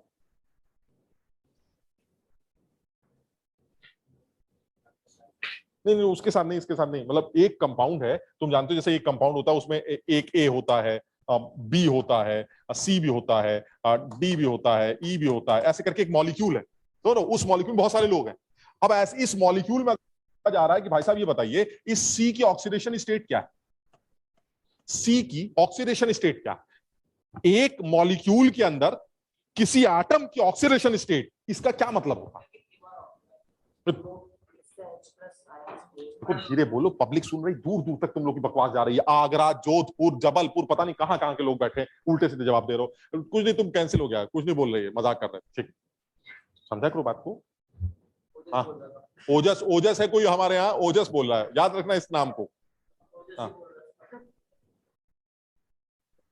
ऐसे समझो बात को कि हम बताते हैं, आप ऐसे समझो आराम से एकदम, कि तुम्हें पता है कि जब एटम्स करीब आते हैं तो वो बॉन्ड बनाते हैं, ठीक? बॉन्ड बन गया। अब बॉन्ड बनने के बाद किसी एक एटम से आपने धीरे से कान में जाके पूछा, भाई तुम्हारे साथ इतने सारे डंडे लगे, डंडे मतलब सर बॉन्ड बने हुए, तुम्हारी ऑक्सीडेशन स्टेट क्या है? तो वो क्या जवाब देगा? जो भी वो जवाब देगा वही ऑक्सीडेशन स्टेट। अब वो क्या सोच के जवाब देगा, क्या जवाब देगा, ये हमें पता होना, वो तो कुछ बोलेगा नहीं। तो ऐसे तुमने कान में जाके पूछा, उसने जवाब दे दिया, तो वो तो कुछ बोलेगा नहीं, तुम्हें खुद ही समझना पड़ेगा, ठीक? समझना ये है कि जब कभी भी किसी कंबाइंड स्टेट में आप हो, कंबाइंड स्टेट मतलब मॉलिक्यूल के फॉर्म में अगर आप हो, तो उस कंबाइंड स्टेट में किसी भी एटम के ऑक्सीडेशन स्टेट का सिग्निफिकेंस ये है कि उस एटम से जितने भी बॉन्ड्स लगे, अगर मैं उन सारे बॉन्ड्स को आयनिक बॉन्ड मानकर ब्रेक कर दूं, जितने भी कोवेलेंट बॉन्ड्स हैं, डंडे कोवेलेंट बॉन्ड समझते हो, जो बॉन्ड बनते हैं, जितने भी कोवेलेंट बॉन्ड्स हैं, अगर मैं उन बॉन्ड्स को आयनिक बॉन्ड अज्यूम करके ब्रेक कर दूं, तो उस एटम पर चार्ज की जो भी फीलिंग आने वाली है वो उस एटम की ऑक्सीडेशन स्टेट है। मैं बताता हूं क्या है, बहुत सिंपल एग्जांपल से समझते हैं जरा। आप वो ये ले लेते हैं, जरा समझना। HOH, पानी, ठीक? अब कोई मेरे पास आया, उसने कहा भाई ये बताइए पानी में ऑक्सीजन की ऑक्सीडेशन स्टेट क्या, हाइड्रोजन की ऑक्सीडेशन स्टेट, ये तो ठीक है, किसी भी मॉलिक्यूल के अंदर एटम की ही ऑक्सीडेशन स्टेट डिफाइन करनी है, तो इसमें कौन कौन से एटम्स इन्वॉल्व हैं? H और O। वो कह रहा भाई जरा बताइए इस O की ऑक्सीडेशन स्टेट क्या? तो मैंने कहा जानना क्या चाहते हो? क्या जानना चाहता है वो? ये जानना चाहता है कि इस O के ऊपर चार्ज की वो कौन सी फीलिंग आएगी जब इस O से लगे सारे कोवेलेंट बॉन्ड्स आयनिक मानकर तोड़ दिए जाएंगे। यानी ये बॉन्ड कोवेलेंट ना अज्यूम करके अगर ये बॉन्ड आयनिक होता तो इस ओ पर कौन सा चार्ज होता। सर ये कैसे निकालेंगे, समझना जरा। तुम सब जानते हो ये दो शेयर्ड इलेक्ट्रॉन्स हैं और इसी तरह से ये भी दो शेयर्ड इलेक्ट्रॉन्स हैं। अगर मैं इसको आयनिक बॉन्ड मानता हूं, इसका मतलब ये हुआ ये दोनों शेयर्ड इलेक्ट्रॉन्स किसी एक आदमी के पास होंगे, उसके पास होंगे जिसका इलेक्ट्रोनेगेटिविटी ज्यादा है। और हम जानते हैं ऑक्सीजन की इलेक्ट्रोनेगेटिविटी हाइड्रोजन से बहुत ज्यादा होती है। इसका मतलब ये हुआ कि सर अगर आपको ओ के ऊपर आने वाले चार्ज की वो फीलिंग निकालनी है, फीलिंग मतलब है नहीं चार्ज, होता तब जब डंडे टूटते, ना ये टूटेंगे ना इसके ऊपर चार्ज आएगा, बट ऑक्सीडेशन स्टेट वो चार्ज की फीलिंग होती है उस एटम के ऊपर जो उससे लगे सारे कोवेलेंट बॉन्ड्स को आयनिक मानकर जब तोड़ दिया जाता तो उसके ऊपर आता। बात समझ रहे हो? तो मैंने क्या किया, इधर से ये बॉन्ड ब्रेक कर दिया। अब आप खुद ही सोच के बताइए, जब आप ये बॉन्ड ब्रेक करेंगे तो ये जो दोनों शेयर्ड इलेक्ट्रॉन्स हैं वो किसके पास आएंगे, ऑक्सीजन के पास, इलेक्ट्रोनेगेटिव एलिमेंट के पास। और ऑक्सीजन के पास जब वो दोनों शेयर्ड इलेक्ट्रॉन्स आएंगे, उनमें से एक तो इसका अपना है, शेयरिंग में एक मेरा था एक हाइड्रोजन का था, मेरा वाला मेरे पास आया तो वो तो मेरा ही था, मेरा वाला मेरे पास आ जाएगा तो कोई चार्ज थोड़ी ना आएगा, लेकिन हाइड्रोजन वाला जो मेरे सर पर आ जाएगा उसकी वजह से -1। क्लियर? और साइमल्टेनियसली हाइड्रोजन क्या बोलेगा, ये क्या बदतमीजी है, मेरा वाला ले गए तो इसके ऊपर, यहां तक ठीक है। अच्छा अब ये डंडा इधर भी दूसरा कोवेलेंट बॉन्ड भी है, तो उसने कहा भाई इधर से भी तोड़ के देख लेते हैं। जब इधर तोड़ेंगे फिर वही सेम कहानी, ये -1 ये, यानी अल्टीमेटली ये जो कोवेलेंट बॉन्ड्स हैं अगर मैं इनको आयनिक मान के तोड़ देता तो इस ऑक्सीजन पर ऊपर नेट नेगेटिव 2 चार्ज की फीलिंग आती। So the oxidation state of oxygen in water is -2 and similarly both these two hydrogens are of +1 oxidation state. कुछ समझ पाए बात को? अभी मैं और एग्जांपल्स लेता हूं, तुमसे भी करवाऊंगा, तुम भी करना, तुम आराम समझो बात। क्लियर है यहां तक? एनसीईआरटी में ऑक्सीडेशन नंबर से भी रखा है। क्या कह रहे हो बेटा? एनसीईआरटी में ऑक्सीडेशन नंबर कॉन्सेप्ट है। ऑक्सीडेशन एनसीईआरटी में रिडॉक्स का एक चैप्टर है बेटा, उसके अंदर कुछ कुछ कॉन्सेप्ट मिलेगा तुम्हें। और ये जो मैं बेसिक डेफिनेशन ले रहा हूं वो एनसीईआरटी की डेफिनेशन है। ऑक्सीडेशन स्टेट की सिग्निफिकेंस या उसका मतलब क्या होता है, तो ऑक्सीडेशन स्टेट या ऑक्सीडेशन नंबर का मतलब यही है कि आप जिस कंबाइंड स्टेट में जिस एटम की भी ऑक्सीडेशन स्टेट डिफाइन करने जा रहे हैं, उस एटम से लगे जितने कोवेलेंट बॉन्ड्स हैं, 1 2 3 4 जितने भी हैं, वो सारे कोवेलेंट बॉन्ड्स तोड़िए और तोड़ने के बाद उस एटम पर आने वाले चार्ज की फीलिंग जो भी आती है that will be the oxidation state उस एलिमेंट की उस कंबाइंड स्टेट में। जैसे पानी के अंदर ऑक्सीजन की ऑक्सीडेशन स्टेट -2 कंसीडर की जाती है। क्लियर है? समझ में आइए? और एग्जांपल, अभी बहुत सारे एग्जांपल लेने पड़ेंगे तभी समझ में आएगा। किसकी? नहीं एक ही की, वो जोड़ा नहीं जाता, दोनों हाइड्रोजन की +1 ये इसका मतलब। ऑक्सीडेशन स्टेट एलिमेंट की होती है, कंपाउंड की नहीं। ठीक, अब जैसे एक और एग्जांपल ले लेते हैं, इसी में एक और एग्जांपल ले लेते हैं और देखते हैं तुम समझ पाते हो कि नहीं। अब बताओ, इस H2O2 में, दिस इज हाइड्रोजन पेरोक्साइड, इस H2O2 में हर एलिमेंट की ऑक्सीडेशन स्टेट बताओ, हर एलिमेंट। क्या करेंगे सर? बड़ा आसान है सर, आपने डंडे बना के दे दिए, डंडे आपने बना दिए, डंडे हमें तोड़ने, डंडे हम तोड़ते जाएंगे, जुगाड़ लगाते जाएंगे, जिसके ऊपर चार्ज की जो फीलिंग आएगी that will be the oxidation state. चलिए एक एक करके डंडा तोड़ते हैं। सबसे पहले ये वाला डंडा तोड़ते हैं, किसने लिया? ऑक्सीजन ने, तो O पर -H पे प्लस। चलिए इधर से तोड़ा, किसने लिया? वो तो सर बराबर ताकत वाले लोग हैं, दोनों अपने अपने ले लेंगे बस। बस बोलो, जब नेगेटिविटी दोनों सेम है तो ऐसे में तो कुछ होना ही नहीं। इसका मतलब इसके टूटने से इसके ऊपर भी कोई चार्ज नहीं और इसके ऊपर भी कोई चार्ज नहीं। क्लियर? अच्छा इधर से तोड़ा, फिर इसके ऊपर और इसके ऊपर, यानी in this hydrogen peroxide you have 2 oxygen atoms and both the oxygen atoms are of -1 oxidation state and the 2 hydrogen atoms are of +1 oxidation state. डंडे तोड़ते जाइए, निशान लगाते जाइए, आपको आंसर मिलता रहेगा। बताओ समझ पा रहे हो? और स्ट्रक्चर लेते हैं और बना के देखते हैं। इसको हटा दे।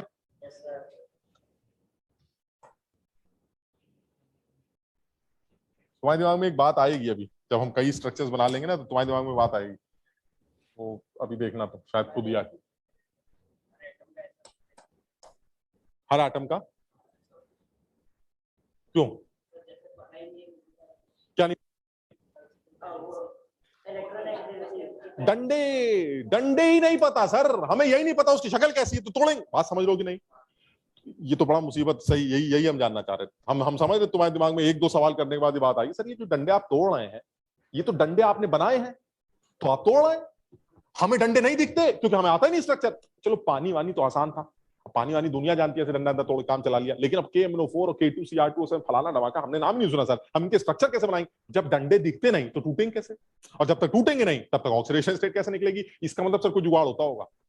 बस वही जुगाड़ था जो तुमसे पढ़ने के लिए कहा गया, हम बात करेंगे उस बारे में, ठीक। बहरहाल तो अभी हमारे सामने बड़ा क्लियर है सर, हम ज्यादा दिमाग नहीं लगा रहे सर, आप डंडे दिखाते जाइए, हम डंडे तोड़ते रहेंगे। हमें समझ में आ गई बात कि ऑक्सीडेशन स्टेट का मतलब है किसी भी कंबाइंड फॉर्म में किसी भी एटम के ऑक्सीडेशन स्टेट, चार्ज की वो फीलिंग है जो उसके ऊपर तब आएगी जब उससे लगे सारे कोवेलेंट बॉन्ड्स आयनिक बॉन्ड मानकर ब्रेक कर दिए जाएंगे। जो भी चार्ज आप फील करते हैं that will be the oxidation state. यहां तक समझ में आ गई बात, ठीक। जैसे एग्जांपल ले लेते हैं और एग्जांपल लेते हैं।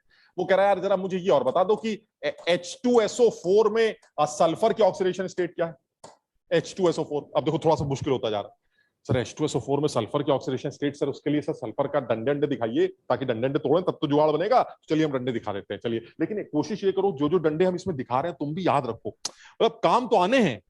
तुम जैसे मैंने पहले बताया था डेटाबेस बढ़ाना है, ऐसे नहीं है सर याद क्यों करें, ये क्या बात होती है याद करें, जैसे होता है कुछ लोगों का एटीट्यूड, लेकिन करना है, क्योंकि जब तक डेटाबेस नहीं बढ़ेगा ना फायदा नहीं होगा। अगर हम वही 8वीं की नॉलेज और 9वीं की नॉलेज लेके बैठे IIT का पेपर देने या मेडिकल, कुछ नहीं होने वाला।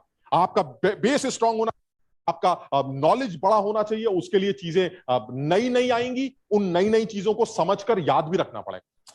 मेरी बात समझ रहे हो ना? तो ये बहुत नॉर्मल होता है। ये मैं इसलिए बोल रहा हूं बिकॉज ज्यादातर बच्चों के दिमाग में ये होता है, क्योंकि मेरे दिमाग में था जब मैं पढ़ता था, मैं सोचता था यार क्या है स्ट्रक्चर, अरे क्यों याद कर ले, समझाइए बस। तो मैं ये सोचता था यार समझने से काम चल जाएगा, लेकिन फिर वही समझने से काम नहीं चलेगा, उनको याद रखना पड़ेगा। जिस तरह से 2 into 2 समझते नहीं है हमने याद किया था 2 into 2 4 होता है, इसलिए आज हमारा काम चल रहा है। उसी तरह से जितनी नई नई बातें आती जाएंगी वो आपके डेटाबेस में घिरती चली जाएंगी, ताकि जब सवाल कभी दिखे तो आप उसमें से निकाल कर आंसर निकाल पाए।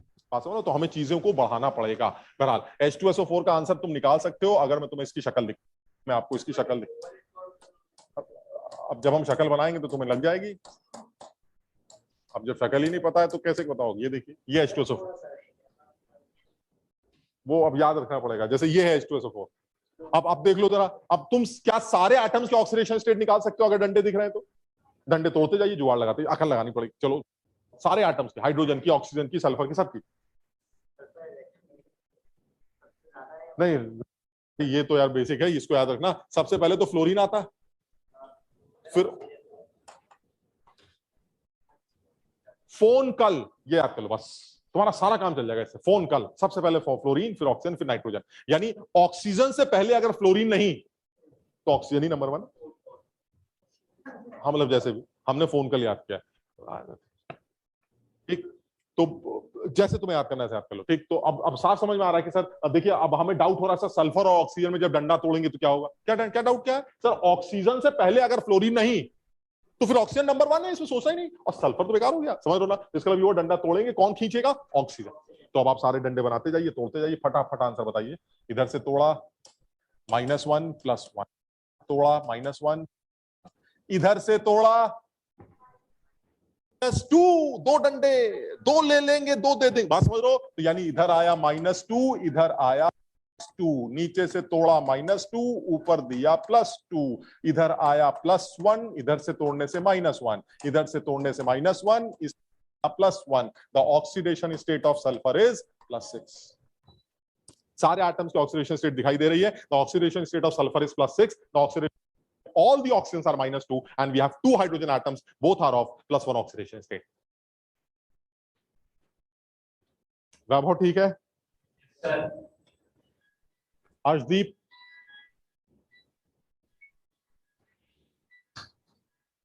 पटक दो भैया, नहीं बंद हो रहा तो। अर्शदीप समझ में आया बेटा?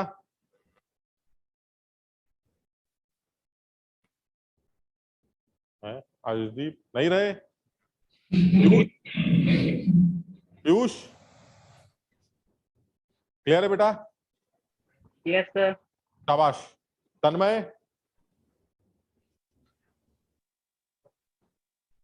तन्मय का माइक कनेक्ट नहीं है भाई। कृष्णा, यस सर क्लियर है। ठीक। ये वाला माई क्लासरूम कौन है यार? ये हमारा दूसरा माई क्लासरूम कौन है यार? हरीश तू भी देख रहा है क्या?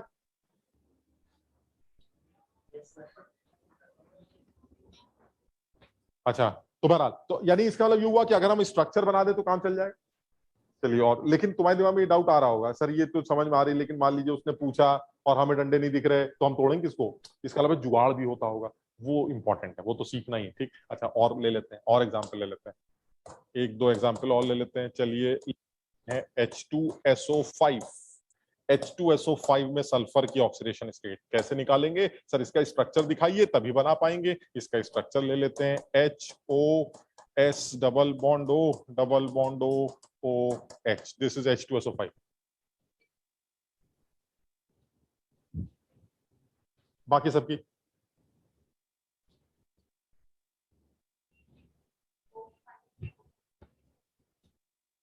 किस होगी -1?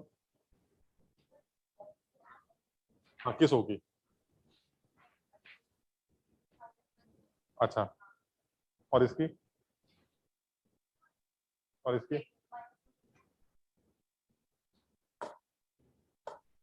बॉन्ड तोड़ते जाइए, अपना निशान लगाते हैं भाई, जैसे करते थे। इधर से तोड़ा -2, इधर से तोड़ा +2, इधर से तोड़ा -2, इधर से +2, -1 +1 -1 +1, तो सल्फर तो क्लियर हो गया, +6। और बाकी अपना निकालना है तो निकाल लो। ये हाइड्रोजन का आया +1, ऑक्सीजन पे आया -1, हाइड्रोजन पे आया +1, ऑक्सीजन पे आया -1, और जब इधर से तोड़ेंगे तो 0 0, क्योंकि ऑक्सीजन ऑक्सीजन जो होंगे वो तो सर एक जैसे हैं, और इनको तोड़ने से इनके ऊपर नेट चार्ज नहीं आएगा। तो that means you have 2 oxygen atoms, एक ये वाला और एक ये वाला। ये दोनों ऑक्सीजन एटम्स हमारे -1 ऑक्सीडेशन स्टेट के हैं, और ये -1 ऑक्सीडेशन स्टेट्स का मतलब परऑक्साइड। ये परऑक्सी लिंकेज के नाम से जाना जाता है। दिस इज परऑक्सी लिंकेज, यानी दोनों ऑक्सीजन हमारे परऑक्सी लिंकेज से अटैच। जब एक ऑक्सीजन एक तरफ ऑक्सीजन से अटैच हो और एक तरफ किसी और एटम से अटैच हो, तो ऐसे ऑक्सीजन को परऑक्साइड बोला जाएगा, इस लिंकेज को परऑक्सी लिंकेज बोला जाएगा, और दोनों ऑक्सीजन के ऑक्सीडेशन स्टेट -1 हो। यानी यू हैव 2 ऑक्सीजन एटम्स। इस आदमी के अंदर कोई पूछे कितनी परऑक्सी लिंकेज है, तो सिर्फ एक परऑक्सी linkage, this OO is a परऑक्सी linkage. ये जो परऑक्सी लिंकेज है उसकी वजह से दोनों ऑक्सीजन -1 ऑक्सीडेशन स्टेट के हैं। जबकि ऊपर वाले केस में क्या था? क्या ऊपर कोई परऑक्सी लिंकेज है? नहीं, H2SO4 में कोई परऑक्सी लिंकेज नहीं है, सारे के सारे ऑक्सीजन हमारे -2 ऑक्सीडेशन स्टेट के हैं। But in this case you have 1 परऑक्सी linkage, जिसमें 2 ऑक्सीजन -1 ऑक्सीडेशन स्टेट के हैं, और बाकी बचे 3 ऑक्सीजन वो -2 ऑक्सीडेशन स्टेट के हैं, और सल्फर मेरा +6 ऑक्सीडेशन स्टेट का।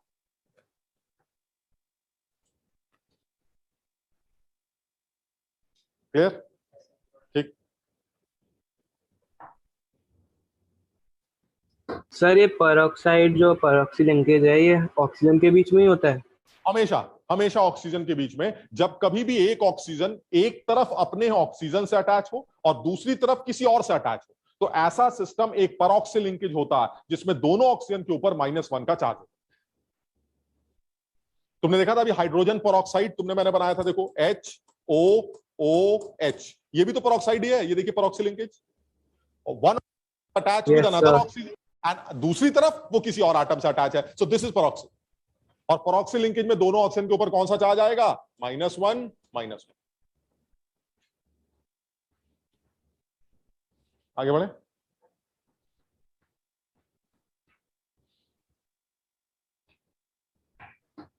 चलिए एक और एग्जांपल ले लेते हैं।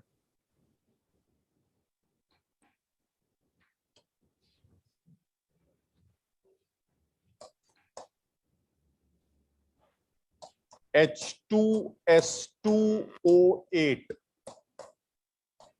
इसको मार्शल्स एसिड बोलते हैं।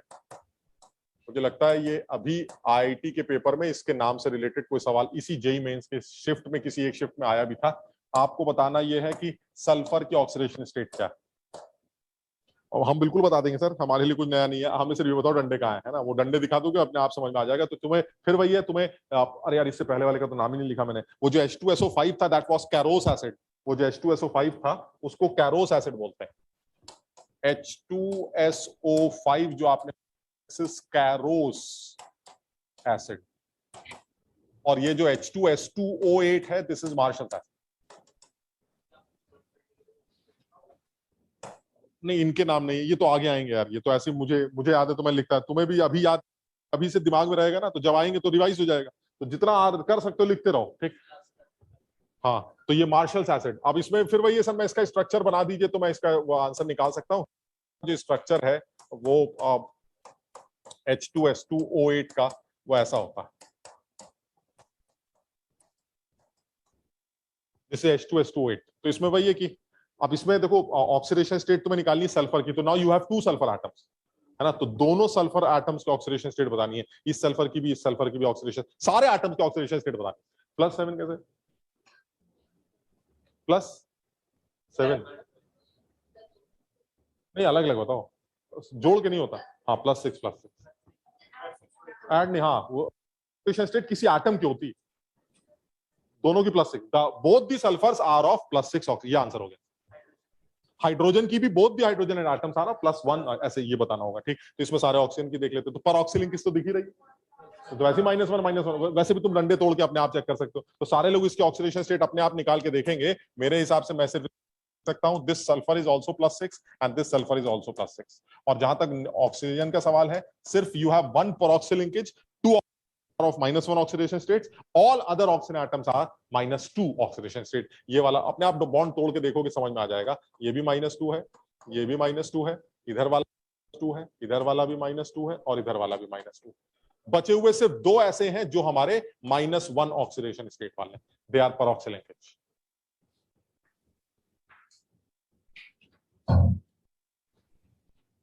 मैं जानबूझ के ऐसे केसेस कर रहा हूं जो थोड़े से एक्सेप्शनल है, तुम्हें अभी समझ में आएगा, जिनको वो वाला मेथड जो किताब में दिया जाता है इनफैक्टर वो सॉरी ऑक्सीडेशन स्टेट निकालने का, वो इस तरह के आंसर्स उनके उस मेथड से नहीं निकल सकते। तो मैं जानबूझ के ऐसे एग्जांपल यहीं करा रहा हूं ताकि तुम्हें कंफ्यूजन बाद में ना आए, मतलब तुम्हें तरीका पता हो तो ऐसे सवालों का भी आंसर, और फिर इसका भी एक जुगाड़ निकाल लेंगे अभी, ठीक।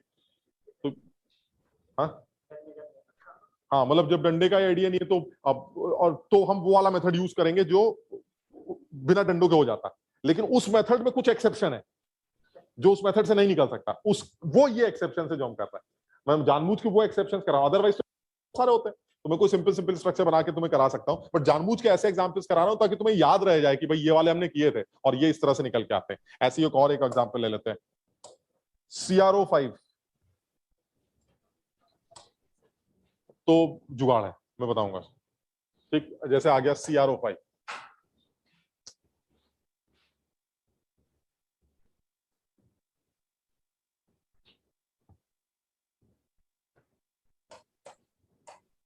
इसमें क्रोमियम की ऑक्सीडेशन, तो मैं बिल्कुल निकाल दूंगा, आप मुझे स्ट्रक्चर दिखा दीजिए। तो CrO5 का जो स्ट्रक्चर होता है वो बटरफ्लाई स्ट्रक्चर बोला जाता है। CrO5 is a butterfly structure, ऐसे।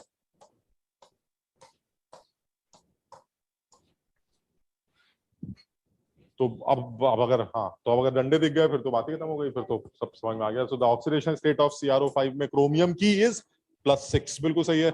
इधर से तोड़ा -1, इधर से तोड़ा +1, इधर से तोड़ा -1, इधर से तोड़ा +1, इधर से तोड़ा -2, नीचे मिला +2, इधर से तोड़ा प्लस, इसको मिला -1, इधर से मिला +1, इसको मिला -1, इधर से तोड़ा तो दोनों को 0 और इधर से तोड़ा तो दोनों को 0। क्लियर है? तो अल्टीमेटली सारे एटम्स की ऑक्सीडेशन स्टेट दिखाई देती है। क्रोमियम की ऑक्सीडेशन स्टेट सबको जोड़ेंगे 2, 3, 4, 5, 6। So ultimately the oxidation state of chromium in CrO5 is +6. Now 5 oxygen atoms in which 1 oxygen is of -2 oxidation state and 4 oxygen states are of -1 oxidation state. You have 2 peroxy linkage.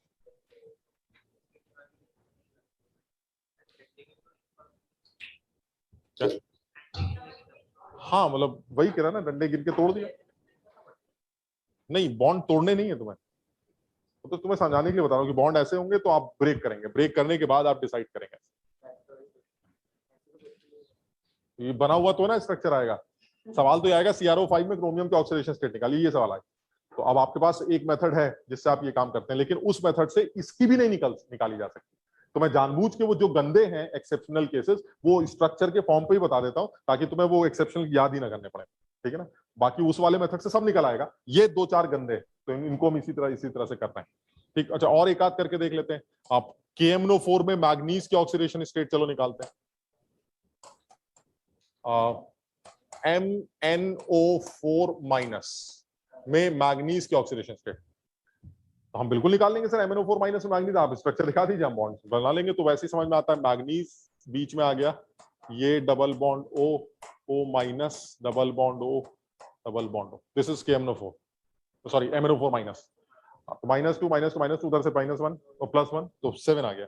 कर लोगे ना? तो manganese is +7।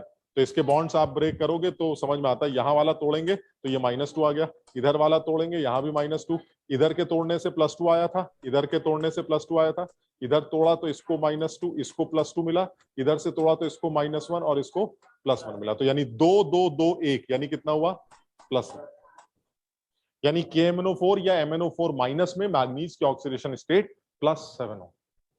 तो अब देखो ये एक चीज तो समझ में आ गई कि ये मुश्किल नहीं है, मतलब मुश्किल इसलिए नहीं है क्योंकि अगर आपको स्ट्रक्चर दिख रहा है फिर तो आप सीधे स्ट्रक्चर्स बनाइए, स्ट्रक्चर देखिए और उसके बाद बॉन्ड्स ब्रेक कर दीजिए। आपको थोड़ा बहुत आइडिया होना चाहिए कि कौन सा बॉन्ड ज्यादा पोलर होता है, कौन एलिमेंट ज्यादा इलेक्ट्रोनेगेटिव होता है, ताकि आप बॉन्ड अकॉर्डिंगली आप शिफ्ट कर सकें। ठीक, लेकिन ये चीज आसान नहीं है। ये इसलिए आसान नहीं है क्योंकि सर यही 8 स्ट्रक्चर 5 स्ट्रक्चर्स नहीं होते, मतलब करोड़ों स्ट्रक्चर्स होते हैं। मैं करोड़ों स्ट्रक्चर्स याद करके जाऊंगा तब आपको आंसर बताया करूंगा, ये मेरी बस की बात नहीं है, ये मुश्किल काम, ये आसान नहीं।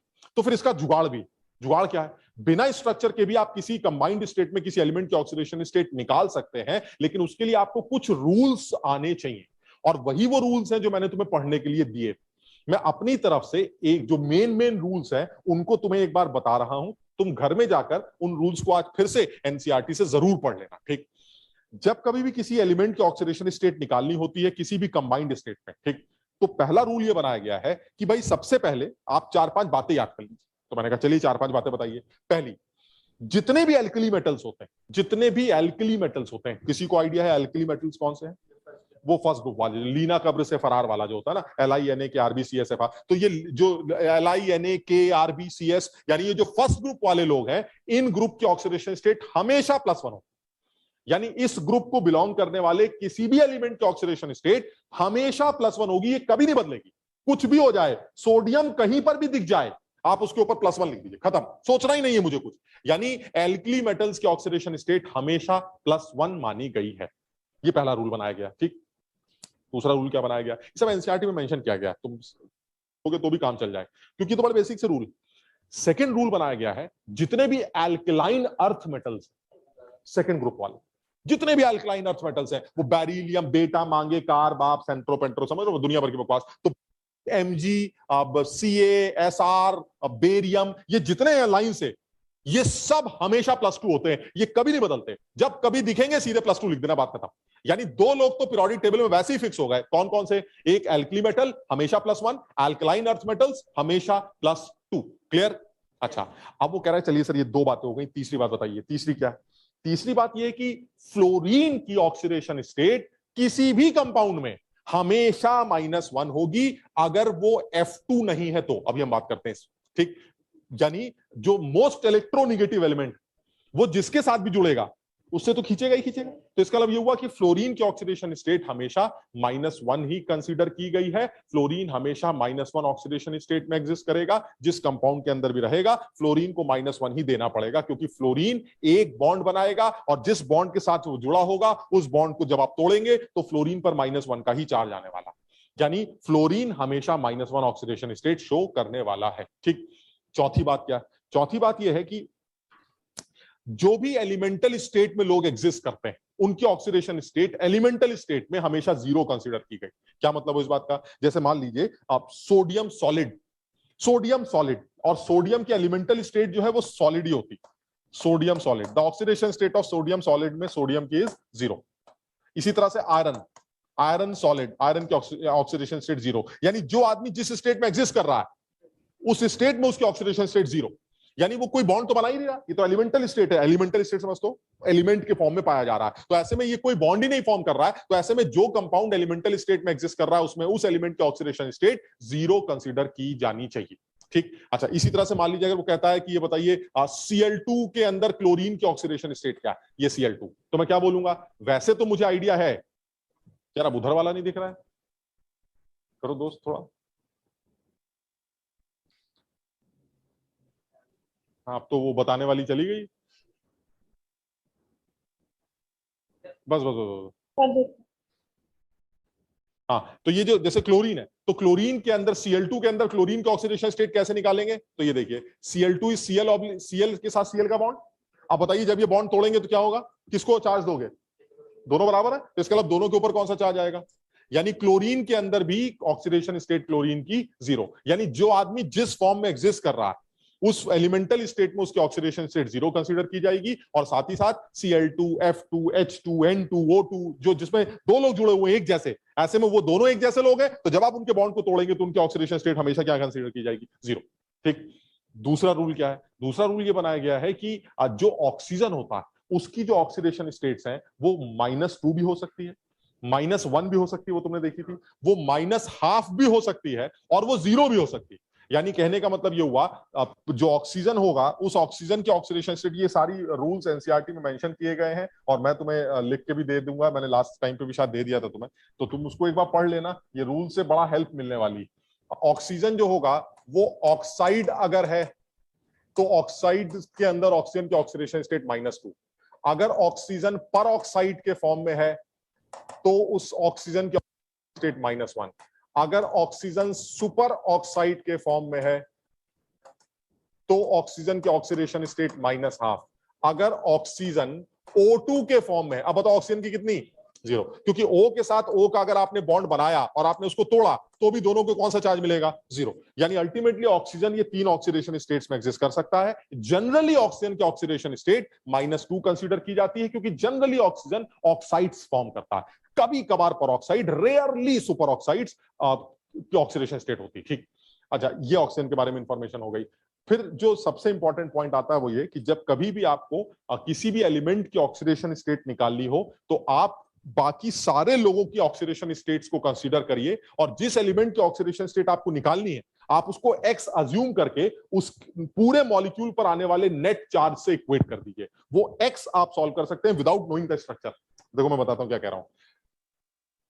अच्छा, हाइड्रोजन के बारे में क्या कहते हो? हाइड्रोजन के बारे में भी एक इंफॉर्मेशन, हाइड्रोजन की ऑक्सीडेशन स्टेट हमेशा +1, हमेशा +1। एक केस में 0, H2, H और H का डंडा 0, एक केस में -1 भी होती है, जब वो मेटल के साथ करता है, जब वो मेटल्स के साथ जुड़ा होता है, जब वो मेटल हाइड्राइड। क्यों? क्योंकि सर आपने बताया कि अगर आप सोडियम और हाइड्रोजन को जोड़कर सोडियम हाइड्राइड बनाएंगे तो आप बता चुके हैं सोडियम हमेशा +1 होता है, सोडियम के बारे में बात हो चुकी, तो मजबूरी में हाइड्रोजन को क्या होना पड़ेगा? -1। यानी कहने का मतलब यह हुआ जो हमारा हाइड्रोजन है उसके बारे में क्या लिखना चाहिए? Hydrogen generally +1, generally +1, rarely 0, hydrogen के अंदर 0, लेकिन इन हाइड्राइड्स, यानी हाइड्राइड्स के मेटल हाइड्राइड्स के अंदर हाइड्रोजन की जो ऑक्सीडेशन स्टेट है वो -1 कंसीडर की जाती है। यानी अगर आप मेटल हाइड्राइड है तो आप -1 है, अगर आप H2 है तो आपके हाइड्रोजन की ऑक्सीडेशन स्टेट 0 है, और अदरवाइज हाइड्रोजन की ऑक्सीडेशन स्टेट जब कभी वो किसी इलेक्ट्रोनेगेटिव एलिमेंट से अटैच होगा वो हमेशा क्या होगी? +1।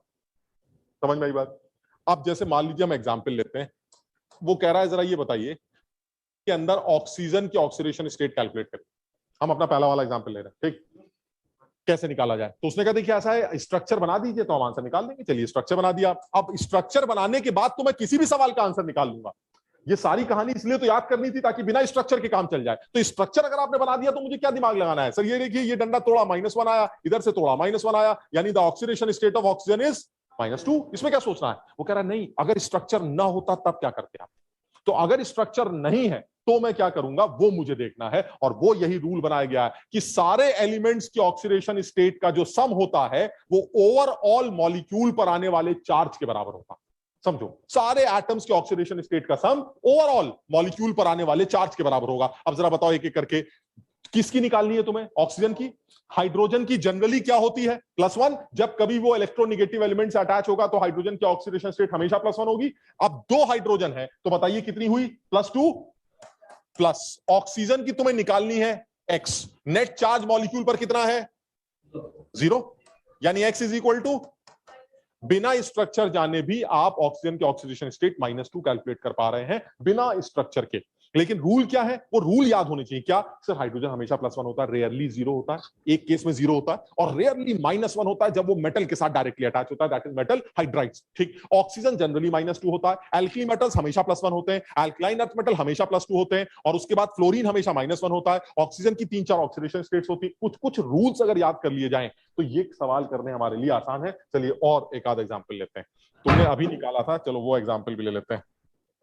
जल्दी से बताओ, KMnO4 में मैग्नीज की ऑक्सीडेशन स्टेट।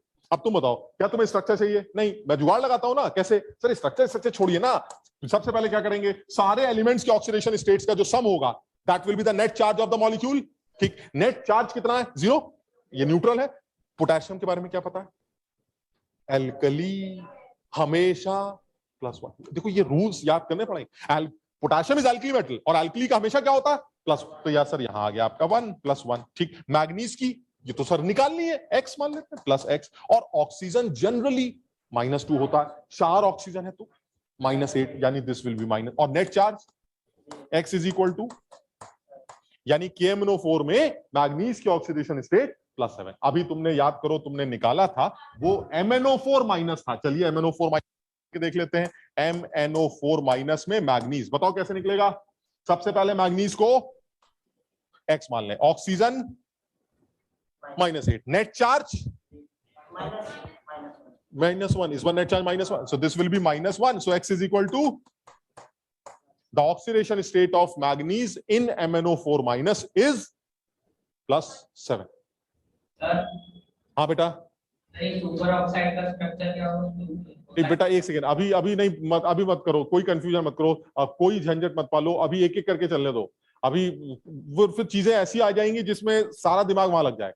तो जितना अभी कर रहे हैं ना उतना ही करते रहो, क्योंकि मेन पॉइंट फिर मिस हो जाएगा। अभी कोई पॉइंट मिस नहीं कर रहा है, बड़ी सीधी सीधी बातें कर रहे हैं, बिल्कुल सीधे स्ट्रेट तरीके से। आप मुझे स्ट्रक्चर दे दीजिए, मैं डंडे तोड़ के आपको किसी भी एलिमेंट के ऑक्सीडेशन स्टेट निकाल के दिखा सकता हूं। अगर आप मुझे स्ट्रक्चर नहीं देते हैं तो मैंने कुछ बेसिक रूल याद किए हैं, उन रूल्स को फॉलो करके, उन पॉइंट्स को याद करके मैं किसी भी एलिमेंट के ऑक्सीडेशन स्टेट कैलकुलेट कर सकता हूं। रूल यही बनाया गया है कि जो एलिमेंट्स इन्वॉल्व हैं उनके बारे में मुझे इंफॉर्मेशन हो, प्लस जिसकी निकालनी हो उसको एक्स मान लिया जाए, बस बात करते हैं। चलिए और एग्जाम्पल लेते हैं।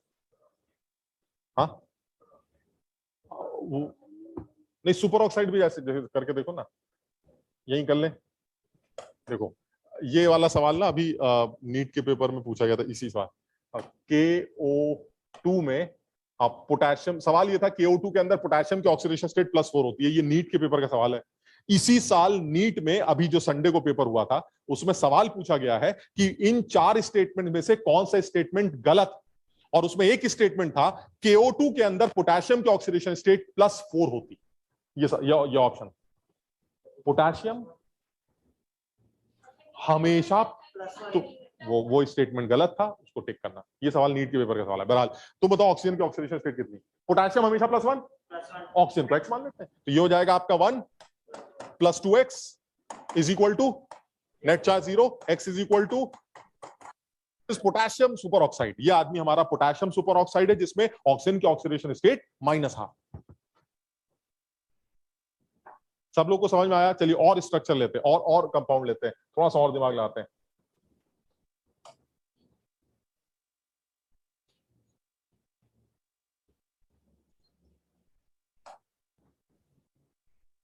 चलो अब वो वाला लेते हैं जो तुमने किया था, जल्दी से बताओ। H2SO4 में सल्फर की ऑक्सीडेशन स्टेट। नहीं, अभी मैं कोई एक्सेप्शन नहीं कर रहा, तुम अपने आप करके देखो। पहले सल्फर निकाले, सर स्ट्रक्चर बनाइए, आपने अभी बनाया था, डंडे वंडे तोड़ेंगे। अरे भाई डंडे वंडे नहीं दे रखे तो क्या करें? कुछ नहीं सर, वही मेथड लगाते। हाइड्रोजन जनरली +1, 2 हाइड्रोजन है तो अरे 2। सल्फर ऑक्सीजन जनरली = x = इसका मतलब ये हुआ सल्फर की oxidation state in H2SO4 will be +6। चलिए और एग्जांपल लेते हैं। K2Cr2O7 में क्रोमियम की ऑक्सीडेशन स्टेट बताइए। सर स्ट्रक्चर बनाइए तब निकालेंगे। नहीं नहीं, अब तो सब समझ में आता है सर, ऐसे निकालेंगे, इसमें क्या सोचना। पोटेशियम 2, क्रोमियम की x, तो 2 की 2x माइनस = x = यानी K2Cr2O7 में ऑक्सीडेशन स्टेट +6। ये सब इसलिए कर पा रहे हैं क्योंकि कुछ बेसिक रूल्स हैं जो याद कर रखे हैं कि सर जनरली ऑक्सीजन -2 होता है। जहां ऑक्सीजन -2 नहीं हुआ, बस आपका समझ लीजिए ये फेल कर गया। मैं अभी दिखाऊंगा तुम्हें, ठीक, ऑक्साइड वाले वो फेल कर जाएगा। लेकिन अभी ले रहा हूं मैं, बिल्कुल सीधी सीधी बातें कर रहा हूं सर, बड़ा आसान है सर, वो 2-4 रूल याद करने हैं, फॉर्मूला लगाते, वो फंडा लगाते जाइए, खटाखट आंसर निकलते रहेंगे। चलो और निकालो जरा। C2O4 2 नेगेटिव में कार्बन की निकाल के दिखाओ। CrO4 2 नेगेटिव में क्रोमियम की निकाल के दिखाओ। SO4 2 नेगेटिव में सल्फर की निकाल के दिखाओ। S2O3 2 नेगेटिव में सल्फर की निकाल के दिखाओ, S4O6 2 नेगेटिव में सल्फर की निकाल के दिखाओ। चलो फटाफट बताओ इनकी।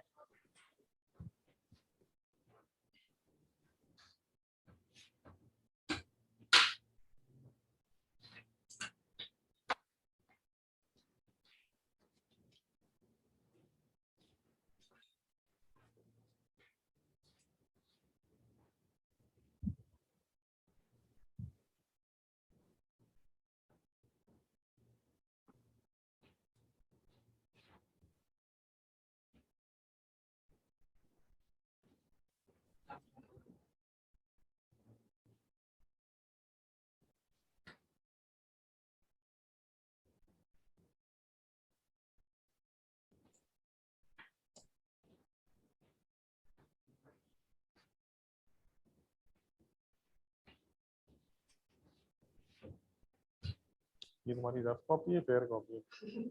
नहीं ऐसे पूछ रहे हैं। ये पूरे 2 साल चल जाएगी?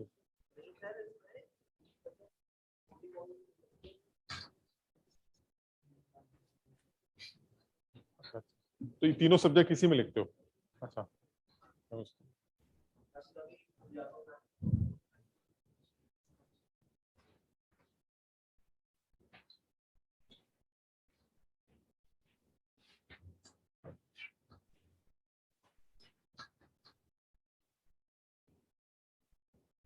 इसमें ना ये दोनों अच्छे हैं, दोनों ही अच्छे हैं। एंड वाला 2.5 आ रहा है, 2.5 आ रहा है, 2.5 आ रहा है ना? हाँ ठीक है, लेकिन तो थोड़ा सा अच्छा क्यों है वो मैं बताता हूँ अभी। एक हाँ, किसका सेकंड क्लास के 2 आ रहा होगा। तो देखो ये तो बड़ा आसान है, ये सब लोग कर लेंगे। अब कार्बन की निकालनी है तो x मान लेते हैं, तो it will be 2x - 8 to -2, x is equal to +3। यानी इन दिस आयन, मैं इसका नाम तुम्हें लिख के दूंगा, आज ही तुम्हें दूंगा, तुम घर में वो टेबल याद कर लेना। This is oxalate ion. तो इस ऑक्सिलेट आयन का जो भी ऑक्सिलेट आयन के अंदर जो भी कार्बन है उसकी ऑक्सीडेशन स्टेट +3 होती है। ठीक, अच्छा क्रोमेट आयन में देखते हैं जरा, क्रोमेट में क्या होगा। फिर वही है जैसे मेथड होता था हमारा, क्रोमियम को x ले लेते हैं, x - 8 is equal to -2, x is equal to +6। यानी क्रोमेट के अंदर कार्बन की ऑक्सीडेशन स्टेट +6 निकल के आएगी। ये भी बड़ा आसान है। सल्फेट में सल्फर निकालना है, बड़ा आसान है सर। सल्फर को x मान लीजिए, ऑक्सीजन -8 हो गया, नेट चार्ज -2 हो गया, x इज इक्वल टू +6 आ गई। बिल्कुल सही है, यानी सल्फेट के अंदर सल्फर की ऑक्सीडेशन स्टेट +6 निकल आएगी। S2O3 2 नेगेटिव में आते हैं, S2O3 2 नेगेटिव में सल्फर को x मान लेते हैं, तो it will be 2x - 6 is equal to -2, x is equal to +2। यानी S2O3 2 नेगेटिव में सल्फर की जो ऑक्सीडेशन स्टेट आ रही है वो 2 आ रही है। अब देखो गड़बड़ क्या है, तुमने डंडे निकाल के देखे थे अभी, डंडे वाले मेथड से तुमने देखा था ऐसा भी कोई मॉलिक्यूल था जिसमें 2 सल्फर थे? तो दोनों की अलग अलग थी, अलग अलग मतलब एक की ये, एक की ये। यहां पर जो आ रही है वो क्या है, ये किसकी है? मतलब 2 सल्फर है, ये है किसकी? किस वाले की? इधर वाले की या उधर वाले की? यानी दोनों की +2 यानी ये जरूरी है कि किसी भी मॉलिक्यूल में अगर किसी एक एलिमेंट के 2 एटम्स हो तो उन दोनों की ऑक्सीडेशन स्टेट हमेशा सेम ही आएगी? जरूरी नहीं, ये तो डंडों से ऊपर डिपेंड करता कि किसके साथ जुड़ा हुआ। यहां मैं बताता हूं, ये सब लोग याद कर लें कि इस मेथड से जो भी तुम ऑक्सीडेशन स्टेट निकाल रहे हो, जिसमें एक ऐसे एलिमेंट की ऑक्सीडेशन स्टेट निकाल लो जिसमें एक से ज्यादा एटम्स, वो oxidation state average oxidation state के नाम से जानी जाती है। यानी ये जो मेथड है, ये मेथड आपको एवरेज दे देता है लेकिन इंडिविजुअल नहीं देता। ये पॉसिबल, तुम बताओ 2 लाने का तरीका क्या है? एवरेज 2 आ रहा है, इसका तरीका क्या है? 1 की 4, 1 की 0 हो गया 2। समझे कि नहीं? 1 की 4, 1 की 0, बताओ कितना आया एवरेज? 4 + 0 4 divided by 2। दो लोगों का एवरेज तो 2 से डिवाइड करके निकलेगा, आ गया 2। या फिर एक और तरीका, 1 की 2, दूसरे की 2, एवरेज 2, ये भी तरीका। लेकिन नहीं सकते सर, एवरेज तो समझ मेरी बात को, एवरेज तो किसी भी तरह से 2 आ सकता है सर। आप इस मेथड से सिर्फ इतना बता सकते हैं कि 2 सल्फर्स की एवरेज इज 2। इंडिविजुअल क्या है यह आप बिल्कुल नहीं बता सकते, और इसका एक ही तरीका है सर, स्ट्रक्चर डंडे तोड़ के देख लीजिए, अदरवाइज आप कभी भी इंडिविजुअल ऑक्सीडेशन स्टेट्स कैलकुलेट कर ही नहीं सकते इस मेथड से। यानी इस मेथड से जो भी ऑक्सीडेशन स्टेट निकल के आ रही, जैसे यहां कार्बन की आपने 3 बोली, ये एक कार्बन की नहीं है, ये एवरेज है कार्बन की। वो अलग बात है यहां दोनों कार्बन +3 होगा, बट एवरेज इज 3। आप एवरेज कैलकुलेट करते हैं इस मेथड से, का काम एवरेज से ही चलता है हमेशा। अब जैसे यहां पर देखो S4O6 है, S4O6 को तुम ध्यान से देखो। हाँ बेटा, सर हम यहाँ पे इंडिविजुअल ऐसे नहीं निकाल सकते, जैसे हमें 2 सल्फर की पॉजिटिव 2 दी है, मतलब हमें मिली है, तो उसको सबस्क्रिप्ट से डिवाइड दे दें। नहीं नहीं बेटा, समझो मेरी बात को। दिक्कत क्या हो रही है कि जो तुमने एवरेज 2 बताया है ना, जैसे जैसे मेरा ये वाला, एक बार ये वाला एग्जांपल देखना, उससे शायद तुम्हें क्लियर हो जाए। इससे तुमने क्या किया, तुमने कहा sir 4x minus 12 is equal, यही किया ना, x इज इक्वल टू 2.5। अब ये जो 2.5 आ रही है उसका क्या मतलब है, तुम खुद अक्ल लगा के देखो जरा, थोड़ा सा दिमाग लगाते हैं। मैंने क्या डेफिनेशन बताई अभी तुम्हें ऑक्सीडेशन स्टेट की, आप अपने से लगे बॉन्ड्स को तोड़िए और तोड़कर जो चार्ज की फीलिंग आए, that will be the oxidation state. तुम ये बताओ तुम्हारे सर पर चार्ज की कौन कौन सी फीलिंग आ सकती है? 0, 1, -1, +1, -2, +2, -3, +3। हाफ कहां से आ गई? ये 2.5 कौन सी फीलिंग है? तो मेरी बात समझो, किसी एलिमेंट पर डंडे तोड़ने के बाद 2.5 की फीलिंग तो आ ही नहीं सकती। तो ये क्या रिप्रेजेंट कर रहा है? ये रिप्रेजेंट कर रहा है this is average. Average can be fractional. Individual oxidation state they will be integer, negative integer या पॉजिटिव इंटीजर, वो कुछ भी, but they will be integer always. But वो जो फ्रैक्शनल आ रहा है that is always an average. ये जो आपने S4O6 2- बनाया है, इस S4O6 2- में जो ऑक्सीडेशन स्टेट निकल के आ रही है, ये जो 2.5 आ रही है, this is average oxidation state. और मैं तुम्हें इसका प्रूफ दे सकता हूं, S4O6 ये होता है S4O6। नीचे का ही दिखाई दे रहा क्या कह रहे हो बेटा? है, नीचे का दिखाई नहीं दे रहा। अरे डिवाइड, एक्स की वैल्यू नहीं आ रहा है, अरे 2.5 आ रहा है, डिवाइड कर दो ना। अरे वो कर ले, अब नीचे नहीं समझ में आ रहा, एक्स की वैल्यू निकाली है मैंने यहाँ। सर आंसर पता है लेकिन दिखाई नहीं दे रहा।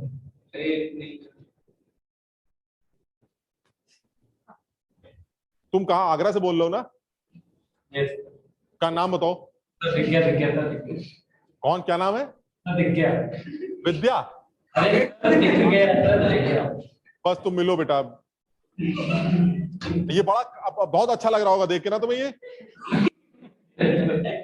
तुम जरा जल्दी से देखो इसकी स्ट्रक्चर, ये है S4O6 2-, निकालो जरा इंडिविजुअल, जल्दी से बताओ। पहले वाले सल्फर की कितनी? ध्यान से देखो, 5, शाबाश। इसकी एवरेज डिवाइडेड बाय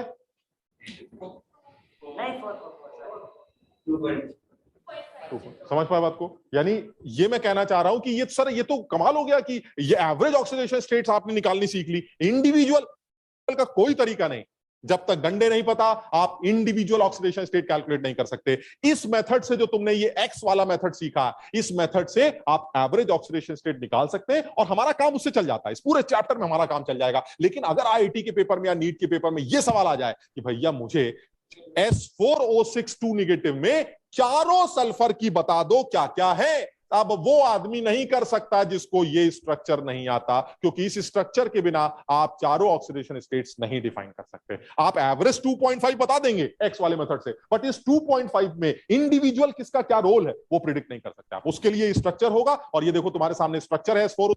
इसका 2 सल्फर ऐसी हैं जो +5 वाली हैं और 2 सल्फर ऐसी हैं जो 0 वाली हैं। एवरेज कितना हुआ? 5 + 0 + 0 + 5 डिवाइडेड बाय 4।